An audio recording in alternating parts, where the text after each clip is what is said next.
greatest of all teachers and giver of love, hope, faith, and wisdom, look upon your children, the teachers, learners, parents, guardians, and out-of-school youth and adults.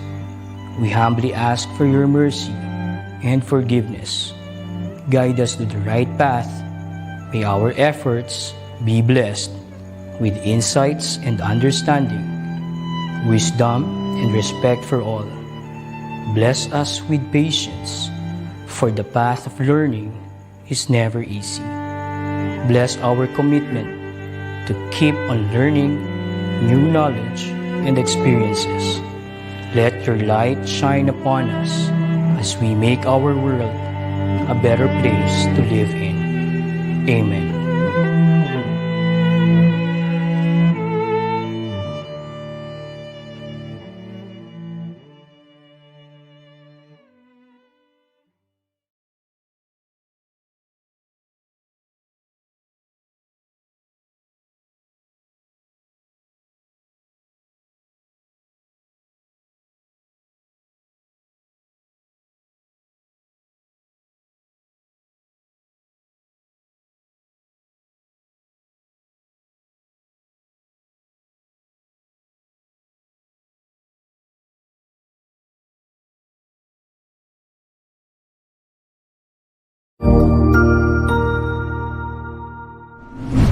Hello teachers, learners, and parents. Sir Jeff po, at your service.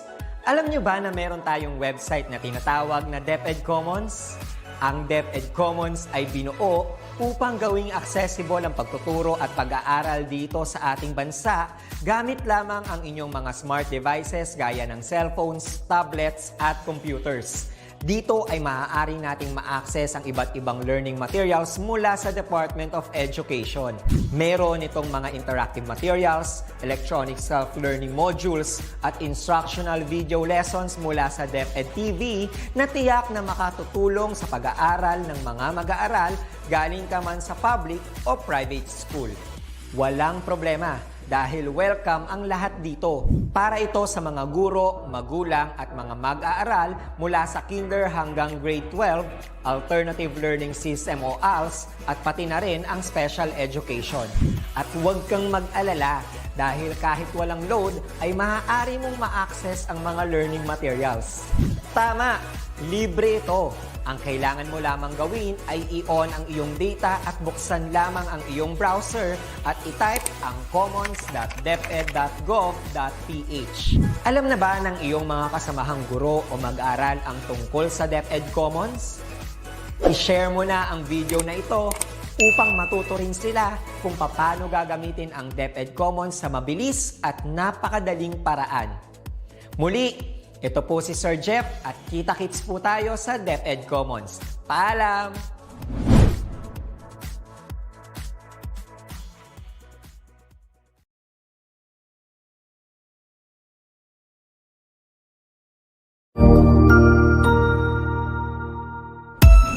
Good day! Are we digitally ready? This is a question that teachers and learners are probably asking right now. With the advent of DepEd's Digital Rise program, the Open Educational Resources, or OER, was woven together and finally realized. This project prioritizes the necessity to enhance the digital literacy skills of every teacher and learner in the country. Our OER mission is to connect the disconnected. OER is indeed an innovative initiative with a lofty aim to get disconnected schools and last-mile schools connected through ICT even without an internet connection. It is designed to cater to the need of these schools for interactivity, digitalization, and delivery of 21st century skills that will ensure that every learner is future ready. Join us in another training workshop and learn more about open educational resources. whose primary purpose is to provide support and assistance to learners and teachers in this rapid advancement of technology. Our goal is to build and strengthen the capabilities of public and private teachers, school heads, and supervisors by teaching you to create and design interactive, localized, and contextualized instructional materials for teaching using basic, advanced, and proficiency software and tools. Surely, this will be another exciting and engaging webinar training workshop. Together, let's all rise amidst this crisis. Para sa bata, para sa bayan, para sa guro. Sulong, edukalidad!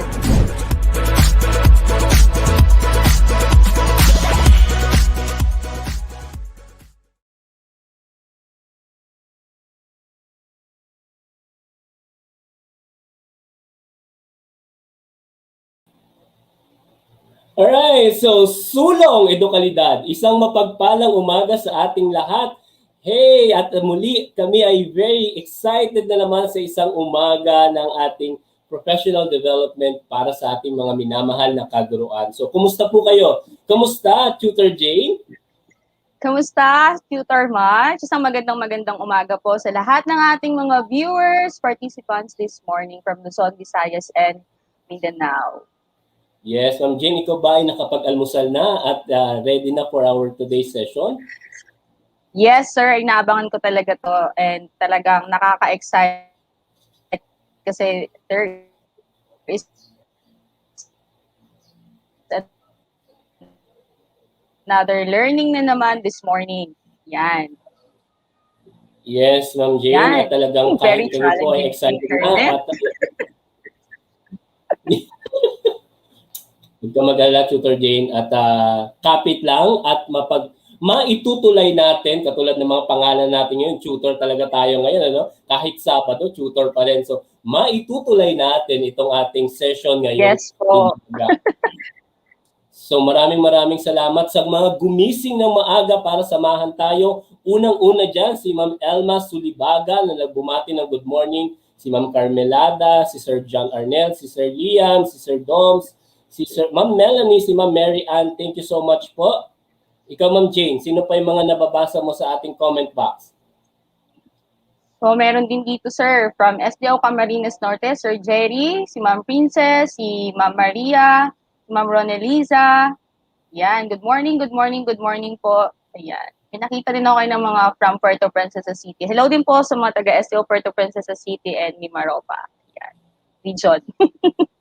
Yeah, hello. Sa ating SDO Antipolo City, good morning po sa inyo lahat. At sa SDO Rizal, si Ma'am Happiest Che, good morning po sa inyo lahat. Sir Christopher Diaz, maraming salamat po sa ating mga teachers dyan. Luzon, Visayas, Mindanao nga, na nakatutok na at handang-handa na ngayon sa ating OER session. Pero bago yan, Tutor Jane, ay syempre, di ba, this is a stage. Kung naaalala mo, magbalik tanaw muna tayo sa ating mga naging trainings since kayo po ang isa sa lead ng ating ICTS EdTech Unit Open Educational Resources na trainings. So nag-umpisa tayo, Tutor Jane, sa basic, ano? Yes po.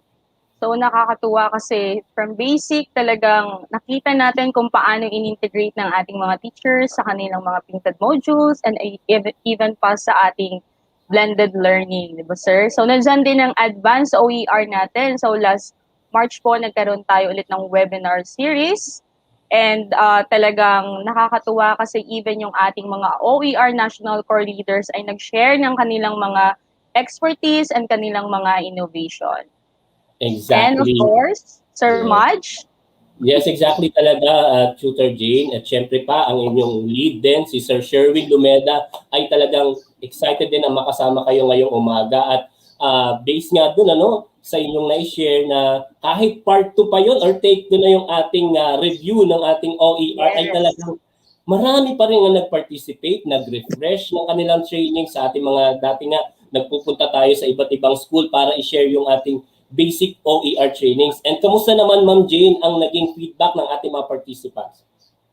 Sobrang nakakatuwa, sir, kasi aside from nai-integrate nito sa kanilang mga module, nakakatuwa kasi ito ay offline, di ba po? Most of Yes, the apps yes. natin dito sa OER is offline because we want to reach yung mga nasa last mile school natin. Yan po.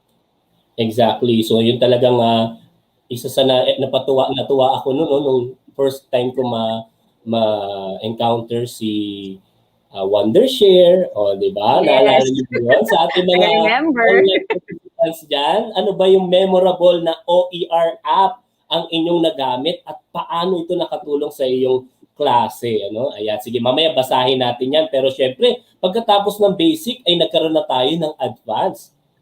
Yes po.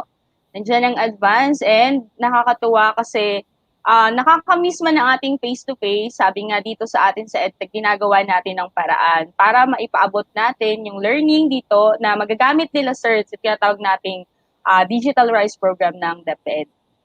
So, nandiyan yung AR, nandiyan yung virtual reality, and ano pa Sir Madge? Ano pa bang naalala natin dyan?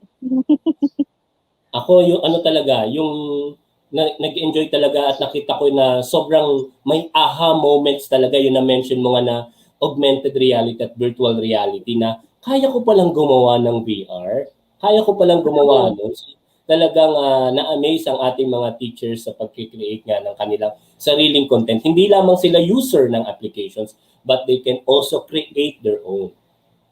Yes, and talagang nakakatuwa kasi nalalabas nila sir yung kanilang mga skills, creativity, nalalagay nila doon sa kanilang output. Ayan. Correct. At ito na yung next, yung proficiency. Ito nga si Ma'am Gina Rabutaso. Ang memorable sa kanya ay Kotobi po. Oh, di Yan, ba? Kotobi. Yes. Talaga namang nakakatuwa si Kotobi kasi pwede mo na i-convert yung module mo into digital, diba sir? And digital na rin yung assessment. Hindi na mapapagod si teacher sa pag-check. Exactly. At saka talagang, alam mo yon Ma'am Jane, even yung mga owner, yung company na yan, ay ni-recognize ang effort ng ating mga teachers dahil nga yung may latest na contest ay maraming mga teachers sa atin sa Philippines ang nag-participate sa pag-create ng kanilang interactive na story or book na talagang wow ang husay. Yes po, talaga namang nakakatuwa. Kaya naman, huwag kayong bibitaw ngayong umaga kasi talagang even kami na-excite kami sa software na i-introduce sa atin ni Sir Mark this morning. Yes, at marami pang ibang mga open educational resources ang talagang aabangan ninyo sa ating mga susunod na programa na handog sa inyo ng DepEd ICTS EdTech Unit. So, siguro umpisa na natin, Tutor Jane, ang pinrepare ni Sir Mark C. na presentation sa isa na namang stage natin sa OER, which is transformational stage. Wow! Parang kakaiba pag narinig mo yung transformational stage. Ano kaya yung aabangan natin dito, Tutor Jane? Any idea pag narinig mo yung salitang transformational? Tingin ko sir, ito ay mas maganda compared doon sa mga previous kasi nga transformation. Yes. Diba? Wala pa na ako masyadong idea dito sa software na gagamitin ngayong umaga. Kaya even kami, nakaantabay din talaga kami ngayong umaga na to. Diba, sir? Yes. Ayan, so meron lang tayong, again, makinig po tayo sa session na ito dahil agad-agad, once na matapos ninyo ang ating session, ay pwede na kayo mag-proceed sa ating PD elements or sa training.deped.gov.ph at meron lamang tayong sasaguting 5 items na may short answer. Dapat i-type po nila ito. Hindi naman ito case sensitive. At meron lamang 3 minutes time limit. At unlimited naman ang attempt. So pwedeng kung nagkamali, ay ulitin lang. Alright, so meron na tayo agad, no? Naka-ready na ang quiz natin. Kaya tutok lamang ngayong umaga. At sige, Tutor Jane, kahit tayo mismo ay makikinig sa session ni Sir Mark dahil ito ay isang may memo na nailabas na ito ay isang national OER contest. At excited tayo sa talagang wow na premyo at prizes na aabangan nating lahat. So, umpisa na natin at pakinggan si Sir Mark. See you later!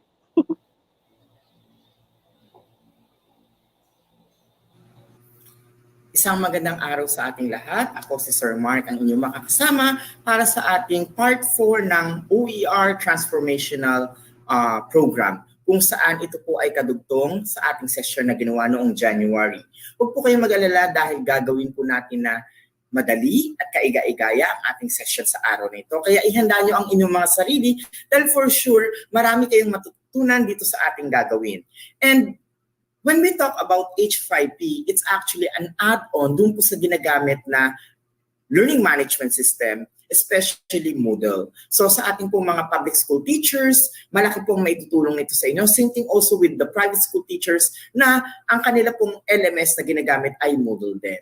So, how H5P works? Ito po ay isang add-on, gaya nga ng akin nabanggit, na pwede tayong maglagay ng interactive materials na ito ay ina-upload o nililink doon po sa LMS. At kapag ito ay nailagay na, magagamit ito ng ating mga mag-aaral in a very efficient way. Likewise, we have also released a memorandum indicating the first OER contest kung saan dalawang kagamitan ang pwede ninyong pagpilian. Pwede kayong gumamit ng Kotobi Author or pwede rin po ang H5P. So for today, i-share ko po sa inyo yung mga kaparaanan kung paano ba natin ito magagamit. But before that, allow me to share to you my screen yung nilalaman ng ating pong OER contest, especially when we talk about the H5P. Okay?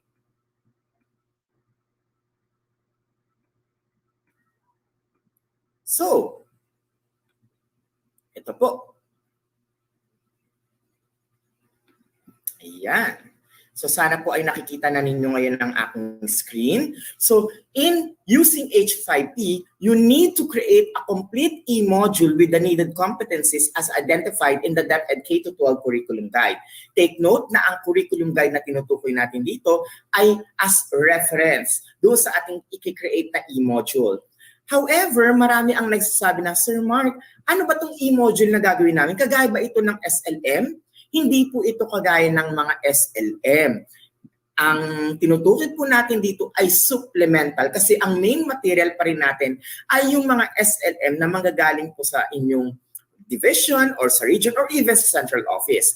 Ito pong i-create natin na e-module as part of the contest ay supplemental. Kaya hindi siya susunod doon sa pamantayan na ano ba ang dapat na makita doon. It's very direct na kinakailangan ay information and then the exercises lang.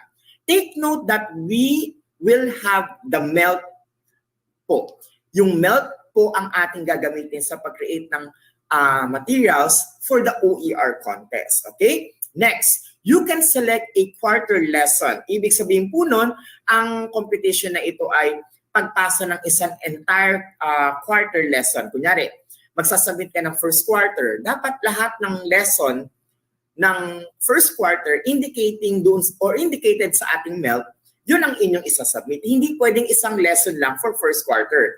Ang mangyari po nun, mag-i-email back po sa inyo either ang technical assistants or ang mga edtech personnel na kinakailangan ay lahat ng lesson for that specific quarter. Again, following po ang MELT calendar.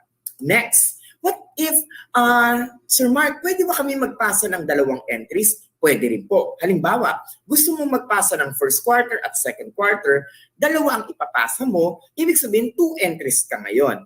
Pwede rin naman na masipag ka, gawin mong 4, first quarter, second quarter, third quarter, or fourth quarter, pwede rin po yun. Or, if you handle another grade level at gusto mo rin mag-submit, pwede po yun. More chances na pwede kang manalo. Okay? Now, ano pa ba ang makikita natin na corresponding segments ng ating e-module na gagawin for this contest?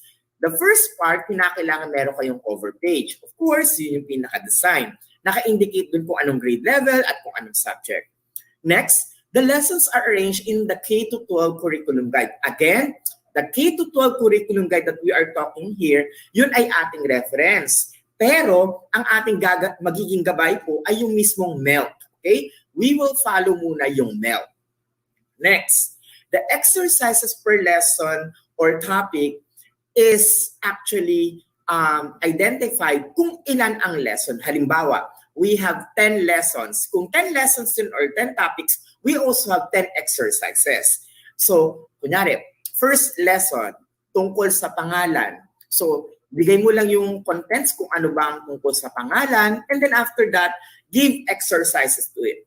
Take note that we have an inclusion of different items or numbers per activity. Okay, halimbawa, kinder to grade 1, okay na ang 5 items per activity. For grade 2 to grade 4, 10 items per activity. For grades 5 to 6, 15 items per activity. Grade 7 to grade 12, 20 items per activity. So, ibig sabihin nun, kapag inilagay natin o nagpasa kayo ng inyong entry, ang magiging format lang niya ay very direct. You give the instruction, and then after that, the set of exercises for that lesson. And then, move on to the next lesson. Detail it, sinasabi yung mismo content, and then after that, the set of activities. Kinakailangan ay very direct tayo. Nabanggit ko kanina, detail. Ano ba yung details na kinakailangan doon? Halimbawa, kapag tayo ay gumawa ng PowerPoint, di ba, meaty details nasa ating explanation. Pero yung ating presentation na gagawin ay kahit nakita yun na ganun lang ang kanyang format, ay madali itong maiintindihan. Again, we can add up more interactivities to it. At mamaya, ipapakita ko yung mga samples na pwede natin maging guide. Next, after your exercises, it is necessary for us to indicate our references. For example, kinakailangan nating isite kung saan ba natin ano ba ang ginamit natin ng mga pictures? Saan ba ito nagmula? Or if you use certain videos, saan ito nagmula? But ideally, kapag sinabi nating e-module onto this contest, nasa ating design po yun. Preferably, it is our original work. But of course, hindi natin maiaalis na we use secondary or third material or yung tinatawag natin na other resources. Pwede pa rin po yan, pero we need to cite them properly. And kindly take note that we are not claiming their works. Kinakailangan ay isite talaga natin ito. And lastly, sa pinakadulo, we need to include the DepEd logo. Simple lang yan. Just go to this link. Ang gagawin nyo lang po, i-download lang po yung DepEd online logo na yan. At yan ang pang pinakahuling part ng ating pong e-module na gagawin. So, the texts are all original compositions. For pictures, use Creative Commons. Malinaw po to ha.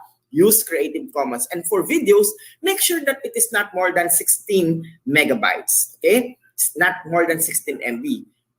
Sir Mark, paano po yun? Malaki po yung mga video files namin. Hindi kinakailangan maging malaki. Nagiging malaki lang yan kapag sobrang haba at hindi direct ang inyong instruction.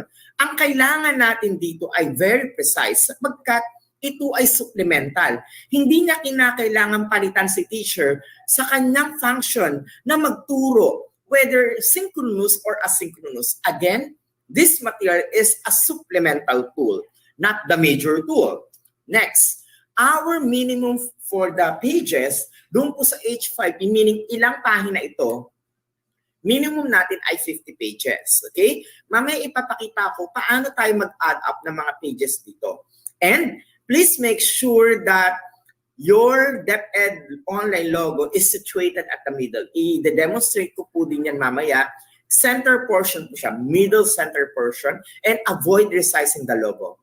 Next, we need to follow certain formats like how the font is used. For kinder to grade 3, we use heading number 2. Yan po yung style ng font kasi ng H5P.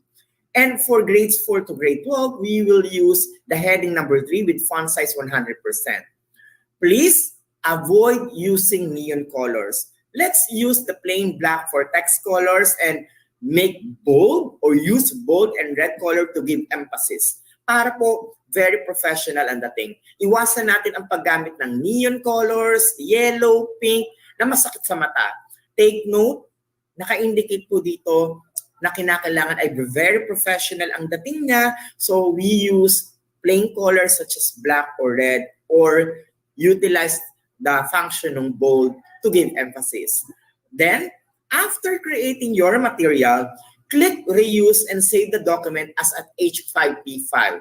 Yan ay makikita niyo lahat sa aking demonstration maya-maya.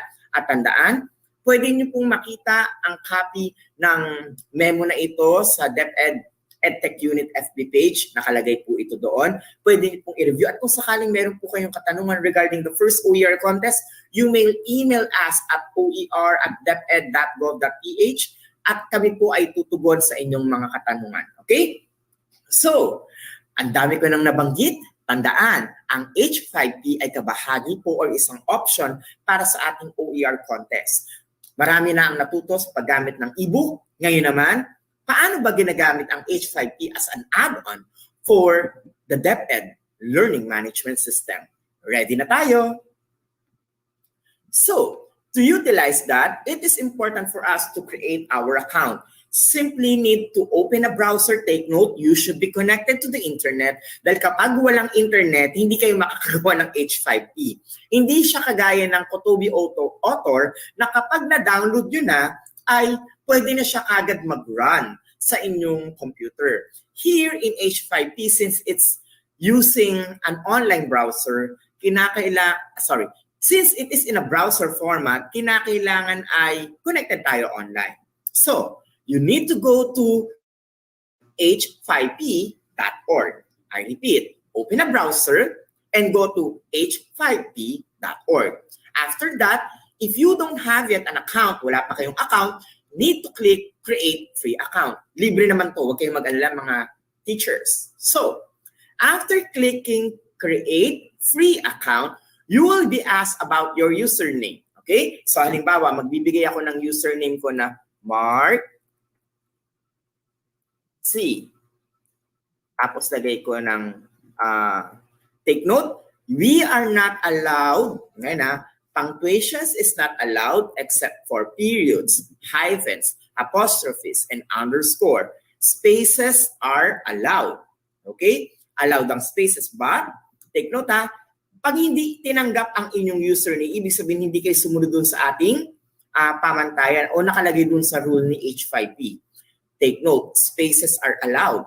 Punctuation is not allowed except for periods, hyphen, apostrophes, and underscore. So ako kunyari underscore ang gagamitin ko. Tapos, lagyan natin ng mga numbers. So, kunyari, Mark C underscore 29. And then I need to indicate my email address. So let's use the DepEd email. So kunyari ako mark.c002@deped.gov.ph. And then you need to indicate your password. Okay? So halimbawa, maglagay ako rito ng password ko na ayan. So dapat maganda ang inyong pagkakalagay ng password Ayan. So okay. Please make sure that when you have your password with you, to make your password stronger, naka-indicate dito, you need to have a lowercase and an uppercase letter. Kasi, syempre, kailangan matuto tayo kung ano ang ating ginagamit na o ang ating paglalagay ng strong password. It's really important para ma-secure natin at maprotektahan ang ating account. Next, you can click subscribe if you want to learn more about H5P. Or pwede rin naman na hindi nyo ilagay yan. And then, this question is for testing whether you are a human visitor and to prevent automated spam submissions. So, kinakailangan, sagutin natin to. What do you get if you add 2 and 4? So, take note iba-iba tayo ng mga klase ng tanong dito. Hindi porket na ito ang nakikita ko ninyo, ayan din ang itatanong sa inyo ng system. Take note, pwedeng magkakaiba po tayo ng mga questions regarding dito sa CAPTCHA area. So again, what do you get if you add 2 and 4? So the answer is a 3-letter word. So tatype nyo lang yon. Ayan. Take note hindi kayo basta-basta click lang na create new account. Kinakailangan magbasa kayo kung anong naka-indicate dito. Kasi para maintindihan niya na hindi yan isang spam submission or totoo kayo dapat na tao. Next, click create new account once you are done. O diba? Kay dali lang. And after that, it will tell you, welcome to H5P. So, for me, kunyari ako gumagamit ako ng sarili kong laptop, I always make sure na i-click ko na lang yung save button para sa password para hindi ako mahihirapan. Now that we have it here, ayan, pwede na nating i-test out or try out ang mga iba't ibang klase ng authoring tool ng H5P. Again, ganon ang simpleng kaparaanan kung paano tayo makaka-create ng ating mga accounts. So I hope ngayon po ay nakaka-create na kayo. Bibigyan ko pa kayo ng natitirang 2 minuto habang ako po ay nag-e-explain. Take note, kanina nung tayo ay nag-create ng account, doon sa pinakahuling bahagi ay may captcha na nakalagay na kinakailangan nyong i-type ang mga tamang sagot.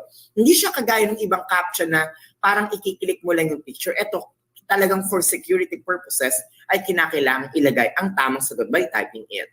So here are some tips on how you're going to start with H5P. Pwede ninyong tignan at panoorin ang iba't ibang klase ng tutorial material na ito. Pwede rin naman na i-hands-on nyo kaagad. Okay? So, sana ngayon kayo ay nakakreate na ng inyong mga account. So, to do that, para makapagsimula na tayo sa ating gawain, let's click try out the H5P authoring tool. Pagka-click nyo yan, mga teachers, ayan, pagka-click po ninyo, makakakita po kayo ng prompt screen kagaya po nito. So we have a lot of things or options na makikita. Okay? For our OER contest, nasa sa inyo kung anong gusto ninyong gamitin, but I highly recommend ito pong first part, a course presentation. You know why? Ito ay klase lang ng parang PowerPoint presentation, pero naglalagay tayo ng interactive contents. Take note, hindi ko kayo nililimita para sa OER contest. But as part of my suggestion, the best for me sa lahat ng types ng materials dito sa H5P, the best is actually this course presentation. So to do that, i-click nyo lamang po ito. Click it. Ayan. So after clicking, ready na tayong lagyan ng mga materials ang mismong tool na ito. Take note, naka-template style ang H5P. Pipili tayo ng gusto nating format. And after that, we are now ready in creating our interactive e-modules na pwede nating i-upload in using our learning management system. So, naka-create na kayo. Kung naka-create na, i-click lamang ang course presentation.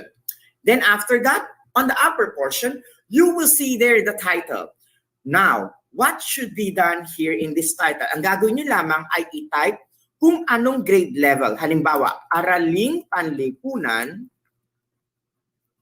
6. And then put a dash, unang markahan.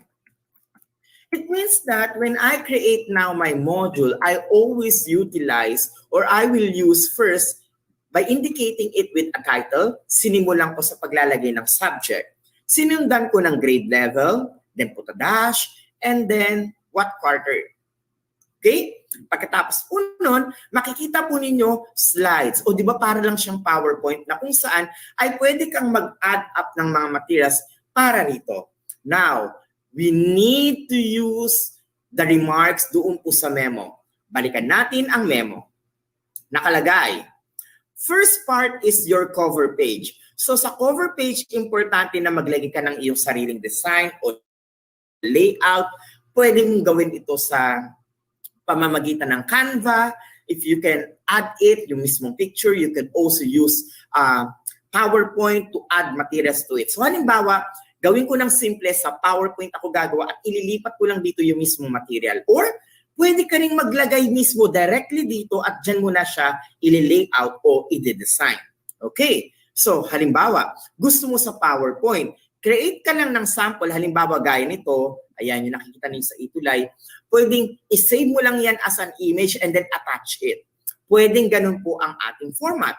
Or, just like I have mentioned, pwedeng mano-mano mo siyang gawin dito dahil parang kagaya lang yan ng isang usual na PowerPoint tool. But this one, it is online. So, sabay-sabay tayo. First step, click image and then locate the image into your computer. Click add. So first, I'll look for the DepEd logo. Hit open. Once it is completely uploaded, kagaya ng inyong nakikita, I can now simply click the word done. And it's there. O di ba, ang dali lang? At ang susunod kong gagawin is situate ko siya ngayon sa area kung saan ko siya gustong ilagay. Again, pwede nyo siyang gawin muna sa PowerPoint at isang tipak na image, or pwedeng dito ka na directly gumawa ng iyong material. It's highly recommended to have a PNG file para yung background niya ay wala. O yung pinaka-background niya ay nagbe-blend. Gaya nito, wala siya yung parang white. Okay? Next, I'll add up more image to it. Halimbawa, ang aking paksa kasi ay tungkol sa kalayaan ng Pilipinas. Okay? Dahil ito ay para sa pakikipaglaban ng mga katutubong Pilipino nung panahon ng mga Espanyol. So, since that will be my topic, I can add up images regarding it. Take note, it's highly recommended to use the materials which is in Creative Commons. So, papaano yun? Pakita ko muna. First, go to Google. After going to Google, simply need to hit this button, Images.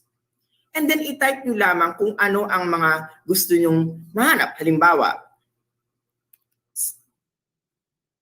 Spanish colonization in the Philippines. Kasi tungkol doon yung paksa. And then, syempre, maraming pictures na magpapakita. Pero sabi ko nga, Creative Commons ang kukunin natin. So, you need to click Tools. After clicking Tools, click Usage Rights and choose Creative Commons Licenses. Para makapili tayo ng mga larawan na maaari na nating gamitin na pwede para sa ating material. Now, since it is very limited, nasa sa atin kung anong gusto natin pwedeng ilagay dito, it's actually just a mix and match of what we can have here. Okay? So, kunyari ako, gusto ko etong makalumang gusaling ito. I can simply copy this, copy that image, or I can simply save that image first para mailagay ko siya. Ayan. So, ilalagay ko dito ay background, first page. Save ko lang muna siya sa aking desktop para madaling makita. Now, I'll go to H5P. I'll add it. Again, nilagay ko siya sa desktop para madali ko siya malocate. Here, choose that. And then, once you're done, ayan na siya. So, I can even put this picture here. Ayan. At pwede ka na mag-start na mag-design kung ano ang gusto mong ilagay na karagdagang kagamitan.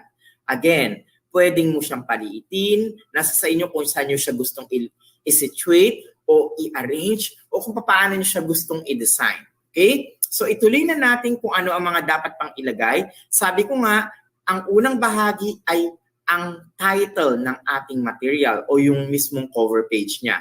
So ilalagay ko muna sa gilid itong picture na to, then I'll start typing down the text. Okay?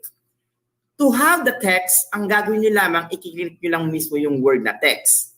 Pagkatapos, ay itatype nyo yung gusto nyo maipakita o yung magiging nilalaman nito. So, halimbawa, unang markahan,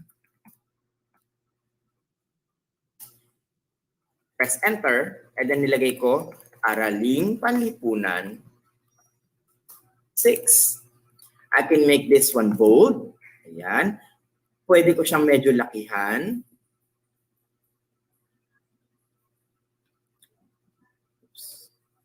Default size. Gawin ko muna siyang heading number 3. Ayan.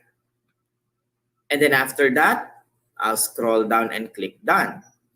Kung nakikita po ninyo, ito na yung mismong aking item or yung mismong text na aking inilagay. Medyo maliit siya kung inyong mapapansin. So again, sabi ko nga, ganito ang paraan kapag mano-mano natin siyang inilagay dito sa H5P. Medyo limited yung ating pagkakalagay ng mga context or inputs. Hindi natin siya masyado ma-design sa gusto natin sapagkat ang kanyang format ay just to simply shoot it there.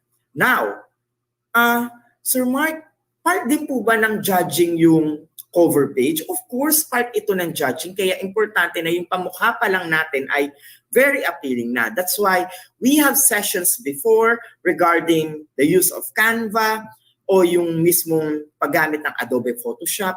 You can use those skills na inyong natutunan so that you could input or add materials here dito sa H5P. Ngayon na naipakita ko na sa inyo kung paano ba ang paglalagay ng mga text at images, nakita nyo rin yung mga pros and cons na ay, pag dito ko pala directly ginawa yung mga yung mga ilalagay ko for H5P ay parang hindi siya ganun ka-appealing. Again, pwede nating pagandahin ang mga materials na gusto nating ilagay, nasa sa atin kung paano natin to mismo i-contextualize or bubuin. Okay? So, ngayon na nakita na ninyo, ang gagawin ko, the easiest way for me is to create a layout using PowerPoint. Tingnan nyo ang aking gagawin. So, hindi Mat4 ha. Ang gagawin ko lang ay mag-create ako ng new slide ko. Ayan. And then after that, dito ko siya i-design. So, I'll start with putting a text. Kasi di ba ang hirap nga gawin kapag doon mismo sa H5P. So, ito, i-design ko siya as an image. Okay? Unang markahan, araling panlipunan, 6. Then, I can choose the font that I like, yung font style. So, pwede kong piliin ang alfabeto, which is highly preferable. Take note ha, highly preferable po. So, kung meron po kayong alfabeto font, mas maganda po yun na yun ang ating magamit. Next, I'll make it bold. Ayan. Medyo lalakihan ko itong area nito. Okay, now, after that, siyempre, importante na ilalagay natin ang ating pangalan bilang author. So, I can simply add it here. So, kapag in Filipino, may akda. Pag in English, author. Okay? So, kinakailangan akma ha. Kapag ang ating subject ay in English, ilagay po ninyo ay author. Kapag in Filipino naman, yung mode ng paraan ng pagturo, gamitin natin ang may akda. So, here, I'll put Mark Anthony C. Okay. Lalagay ko lang siya medyo dito sa ibaba. Susunod, medyo kinakailangan ko maging creative. Lalagay ko ngayon dito yung watawat ng ating bansa. And then of course, yung sa watawat ng Espanya bilang kolonya o bilang naging kolonya tayo ng Espanya. So I can simply locate it. Again, tinuruan ko kayo kung paano natin gagamitin yung Creative Commons. So pili tayo ng Philippine flag.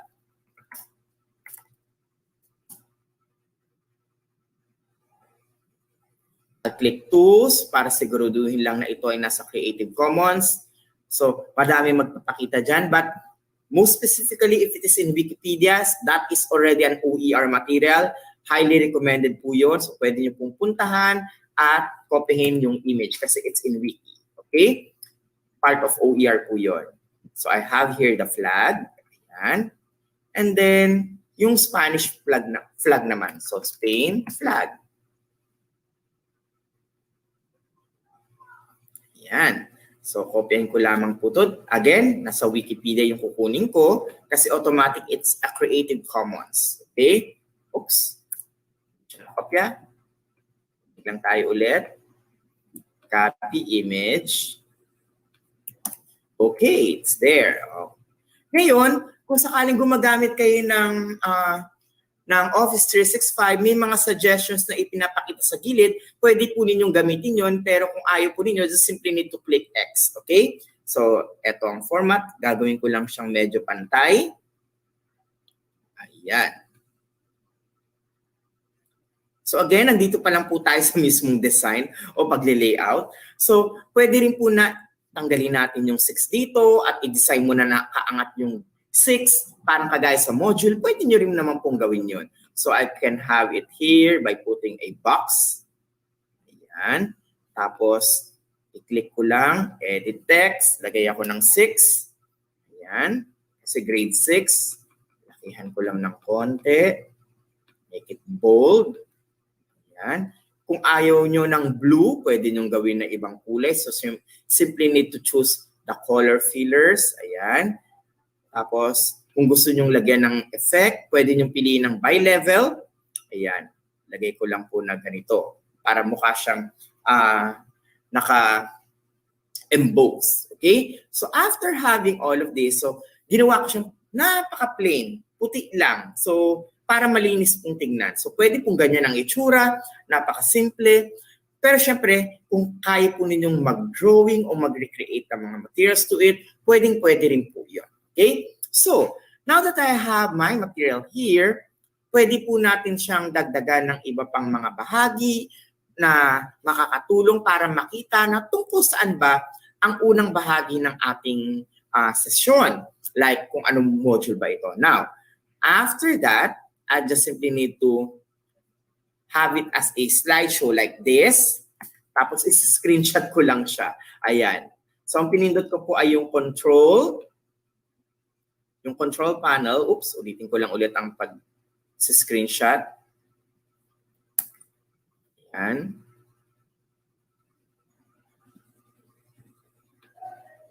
Oops. Ayan. So again, gagawin ko lang siya as a picture.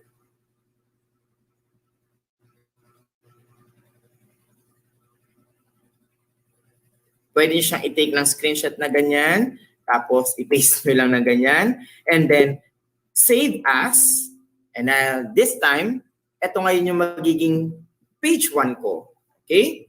So again, pinakita ko kanina yung different ways, pwedeng direkta doon sa H5P, o pwede rin na mag-recreate kayo. Itong ginawa ko ay nag-recreate ako. Okay? Now, going back to H5P, ayan. Siyempre, ayoko nito, pwede ko siyang i-remove. Ganun lang po kadali para tanggalin. And then I'll choose again image and add or locate kung ano po yung ginawa ko kanina. Using the PowerPoint. There you go. Page 1. Once the uploading is complete, I'll click now done. Ito na siya. And I can even resize it.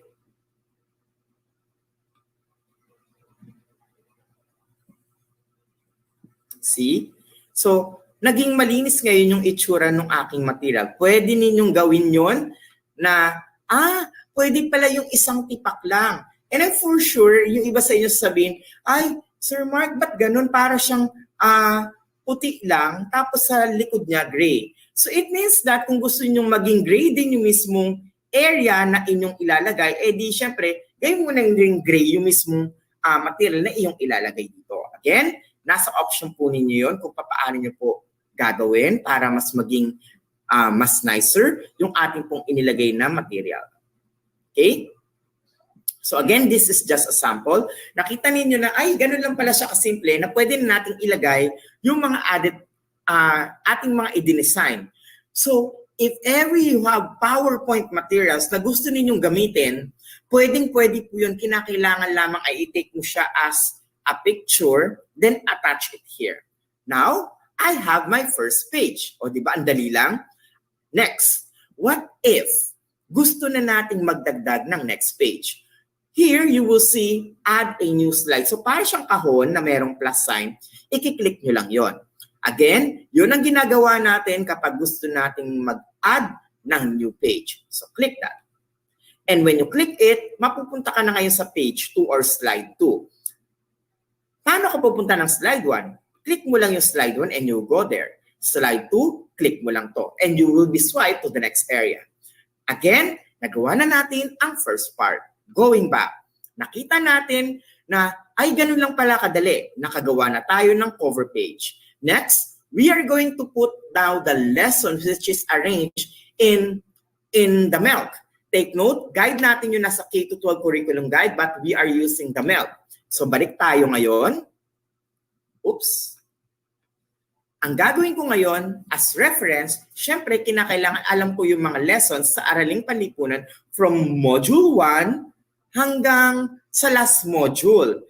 pwede natin gamitin as reference yung mga SLM natin, but we should not copy it kasi hindi natin dapat copyin yun dahil ito ay isang simplified version ng ating material. So just to give you an example how to do it, kuha tayo ng module number 1 ng Araling Panlipunan. Okay?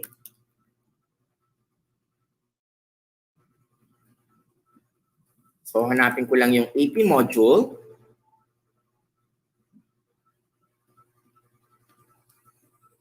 Punta na lang tayo ng DepEd Commons. So we go to commons.deped.gov.ph.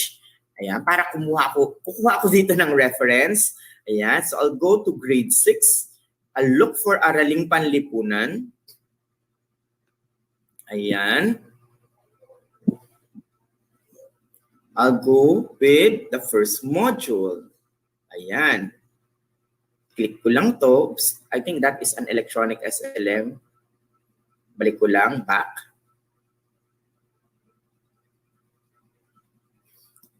Ayan, dapat yung PDF lang. So gagawa ko ng isang sample. I'll click this. Downloading na ako ng aking material. At ang paksa niya, ang epekto ng kaisipang liberal sa pag-usbong ng damdaming nasyonalismo. So I can have this lesson. Kokopyahin ko muna yung mismong topic niya o paksa. Ayan. So, kunyari ako, gusto ko lang yung mismong design na yan. E di ang copy ko lang yung mismong title. Take note, hindi naman mas mag-screenshot ng title. Ayan. Pwedeng direct ako na siyang gawin. O pwedeng mag-type ka na lang din doon sa mismong H5P. So akong ginawa ko, screenshot format. Oops.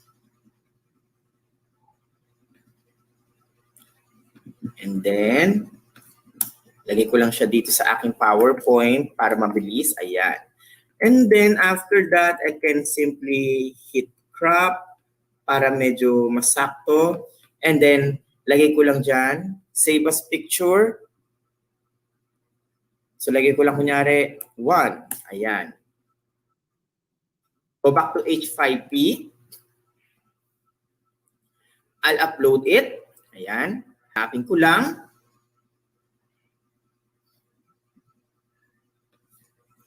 Number 1. And there you go. Yan yung mismong paksa. Ang epekto ng kaisipang liberal sa pag-usbong ng damdaming nasyonalismo. I'll click done. And look.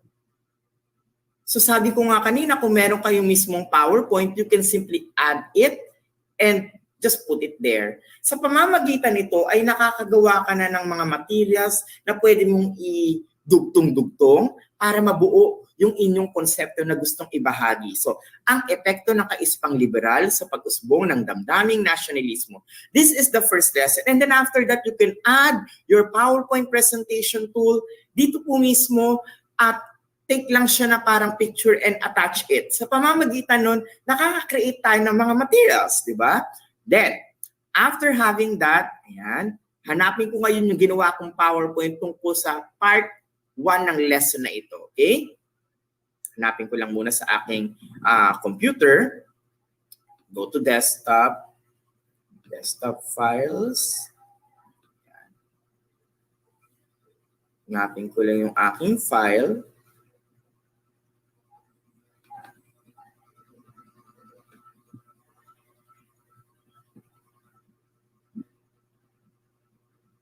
Kasi hinahanap ko pa. Ayan. Nalito ako kung saan ko siya isinave. I think it's in the template. There. Okay. AP6. Ayan. So, tingnan niyo po itong aking ginawang PowerPoint. Kung sakaling may PowerPoint si teacher at gusto niyang gamitin ito sa kanyang pagtuturo, pwede niyong idagdag yun doon. So, it's like having a command ng inyong nais na explanation. So, gaya nito, gumawa ka ng material, meron kang galyon kasi tungkol doon, so pwede rin natin ilagay yon doon. So, gawin ko muna, malaki, ayan, PowerPoint, di ba?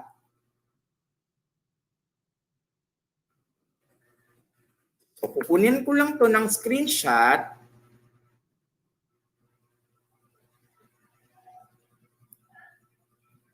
Ayan. And then I'll make sure na yan ay isang image na. So I'll save that picture. So kanina, 1 ang ginawa ko, ngayon 2. Okay. Then, I'll add image. O di ba ang simple lang? It's just a mix and match nung gusto nating ilagay.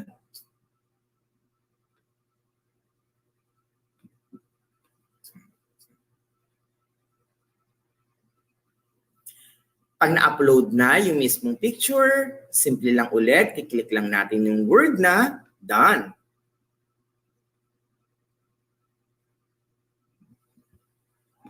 And then you can even resize it again.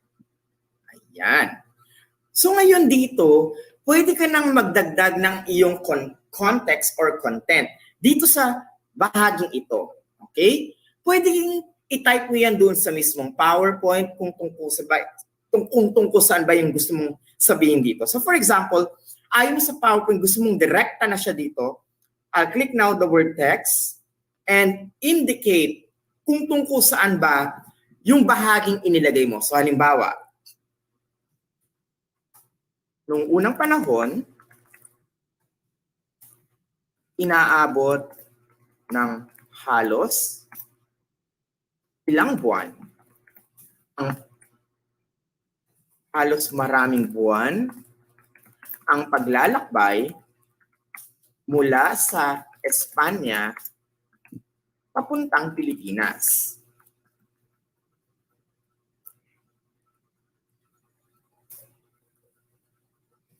Ginagamit noon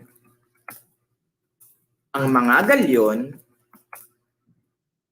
para magdala ng produkto mula sa Europa hanggang sa bansa. As you could see, naglalagay na ako ngayon ng content, but I make sure na ang content ko ay madaling maintindihan, hindi siya mapalabok, it's direct, na para pag nabasa siya ng bata, yun ay lubos nilang mauunawaan. So, ito, noong unang panahon, inaabot ng halos maraming buwan ang paglalakbay mula sa Espanya papuntang Pilipinas. Ginagamit noon ang mga galyon para magdala ng produkto mula sa Europa hanggang sa bansa. Ito ay nakatulong para makasali sa pandaigdigang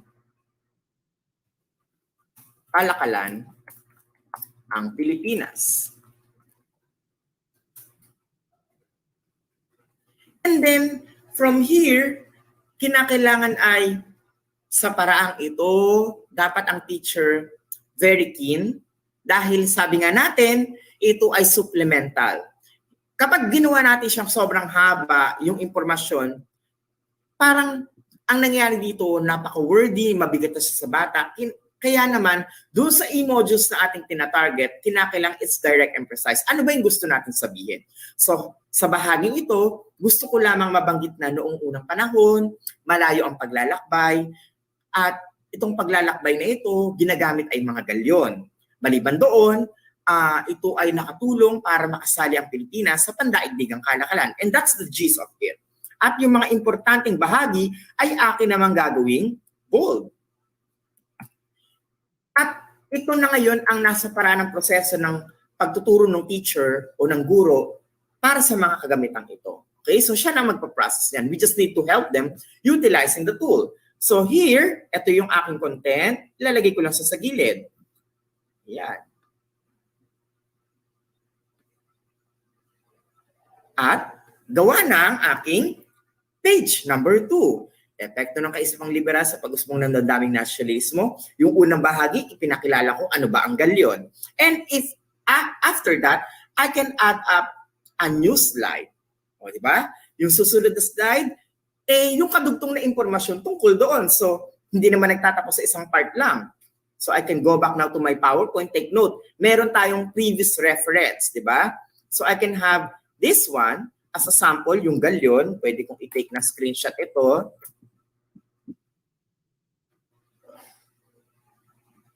Ayan. Tapos gawin ko lang siyang image. So gawin ko, that will be item number 3. Ayan. Tapos, kadugtong po nun, ang gagawin ko lang, balik ako sa H5P.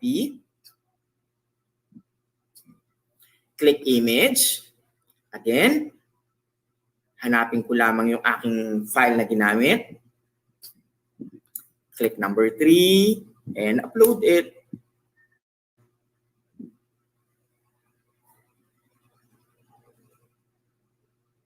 Ayan. Click done. Ito na yung mismong galyon. So kanina sa unang bahagi, ipinakita ko yun. Ngayon naman, pwede ko siyang i-resize ng malaki. O di ba hindi siya nagpipixelate, nakakatuwa. So I'll situate it here. Okay. And then, dito ngayon, pwede ka na magdagdag ng other interactivity. Sinabi mo sa unang bahagi kung ano ang galyon, na ito ang naglalakbay.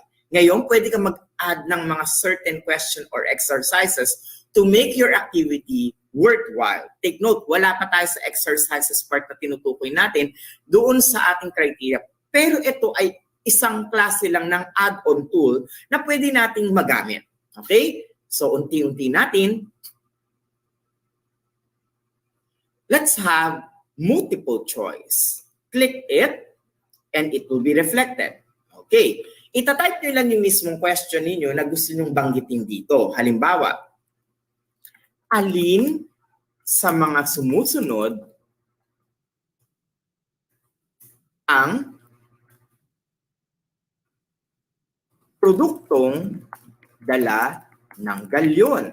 O di ba? Ibig sabihin, gagamitin natin ngayon yung mga prior knowledge questions para ma-elicit yung awareness ng bata dun sa topic. Take note, we can always use it in any subjects. So dito, dahil arilin palipunan nga itong aking inilagay, alin sa mga sumusunod ang produktong dala ng galyon.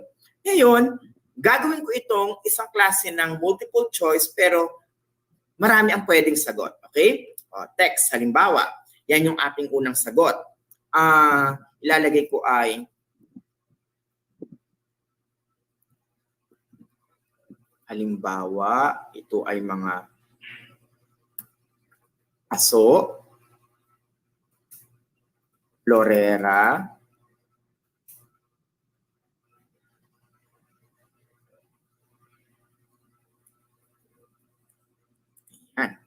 aso at florera. Then correct. Kasi ito yung mga ornaments o yung mga kagamitan sa bahay na ginagamit, di ba? So kapag correct ang answer nun, i-click nyo lang po yung word na correct dito. Dagdag ka lang ng other option or text. So halimbawa, dagdagan pa natin to ng prutas. Siyempre, may mga prutas galing sa ibang lugar at pananim. Ayan. Click din natin yan. You can always add another option to it. Halimbawa, inilagay natin dun ay mga tela o seda. Ayan. Click natin dahil tama rin ang sagot na to. Click add option. Halimbawa, ang idagdag pa natin ay alahas at into. Ayan. Click correct. And then, if lahat na ay nailagay mo, so ibig sabihin parang, ay, lahat yata ng sagot nilagay ni Sir Mark at lahat ay tama. Again, nasa sa ating pagde-design yon. Okay? Next, kung sakaling tapos na natin itong ilagay, ang susunod natin na gagawin ay scroll down lang natin, click behavioral settings. Pwede kayong pumili rito na naka-enable sila. Like enable retry button, ibig sabihin pwedeng ulitin ng bata ang pagsagot. Pwede nyong i-randomize yan. Ayan. At pwede rin natin na anong klase ng question type. So select the look and behavior of the question. Pag sinabi nating automatic, hinahayaan na natin yung system ang gumawa. Pero ito, sa style na ito, it is a multiple choice checkboxes. Pwede rin naman na radio buttons. Pag radio buttons, ibig sabihin, isa lang ang tamang sagot. Pero ito, hayaan na natin na automatic malalaman na ng system kung ano yon. So in here, Nakalagay din na automatically check answers. Nasa sa ating gusto nating i-check yan. Pero ako, hindi ko na siya ilalagay. Gawin ko lang ay show score. And then after that, scroll down and hit the word done. O diba, ito na yung mismong tanong. Ilalagay ko lang siya or isi-situate na saktong-sakto para makita. Ayan. So nandirito yung mismong tanong. Alin sa mga sumusunod ang produktong dala ng galyon? And these are the choices. Nakita ninyo, hindi siya naging radio button.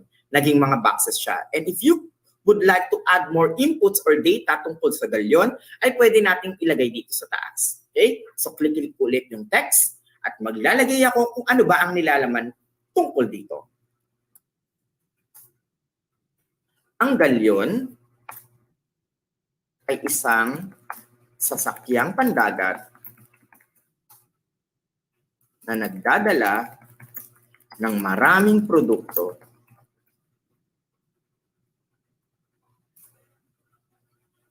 dahil dito nakarating sa Pilipinas ang mga misyonerong pari,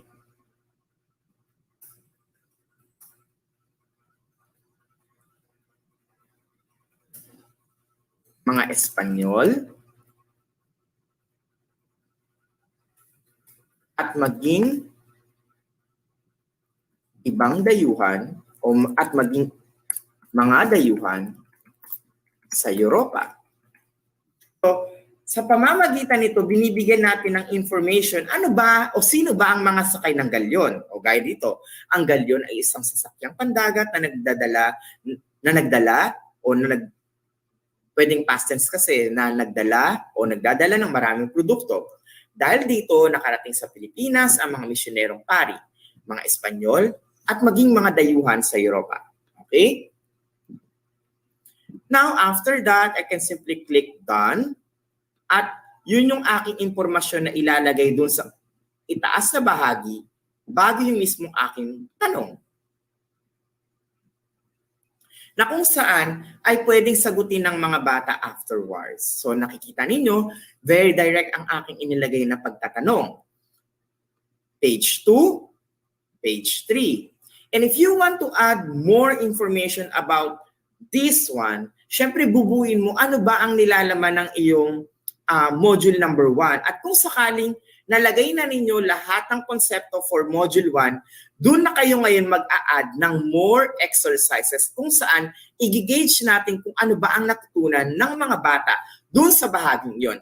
For example, ibigay natin na halimbawa na intindihan na nila o natalakay na o nakita na yung paksa.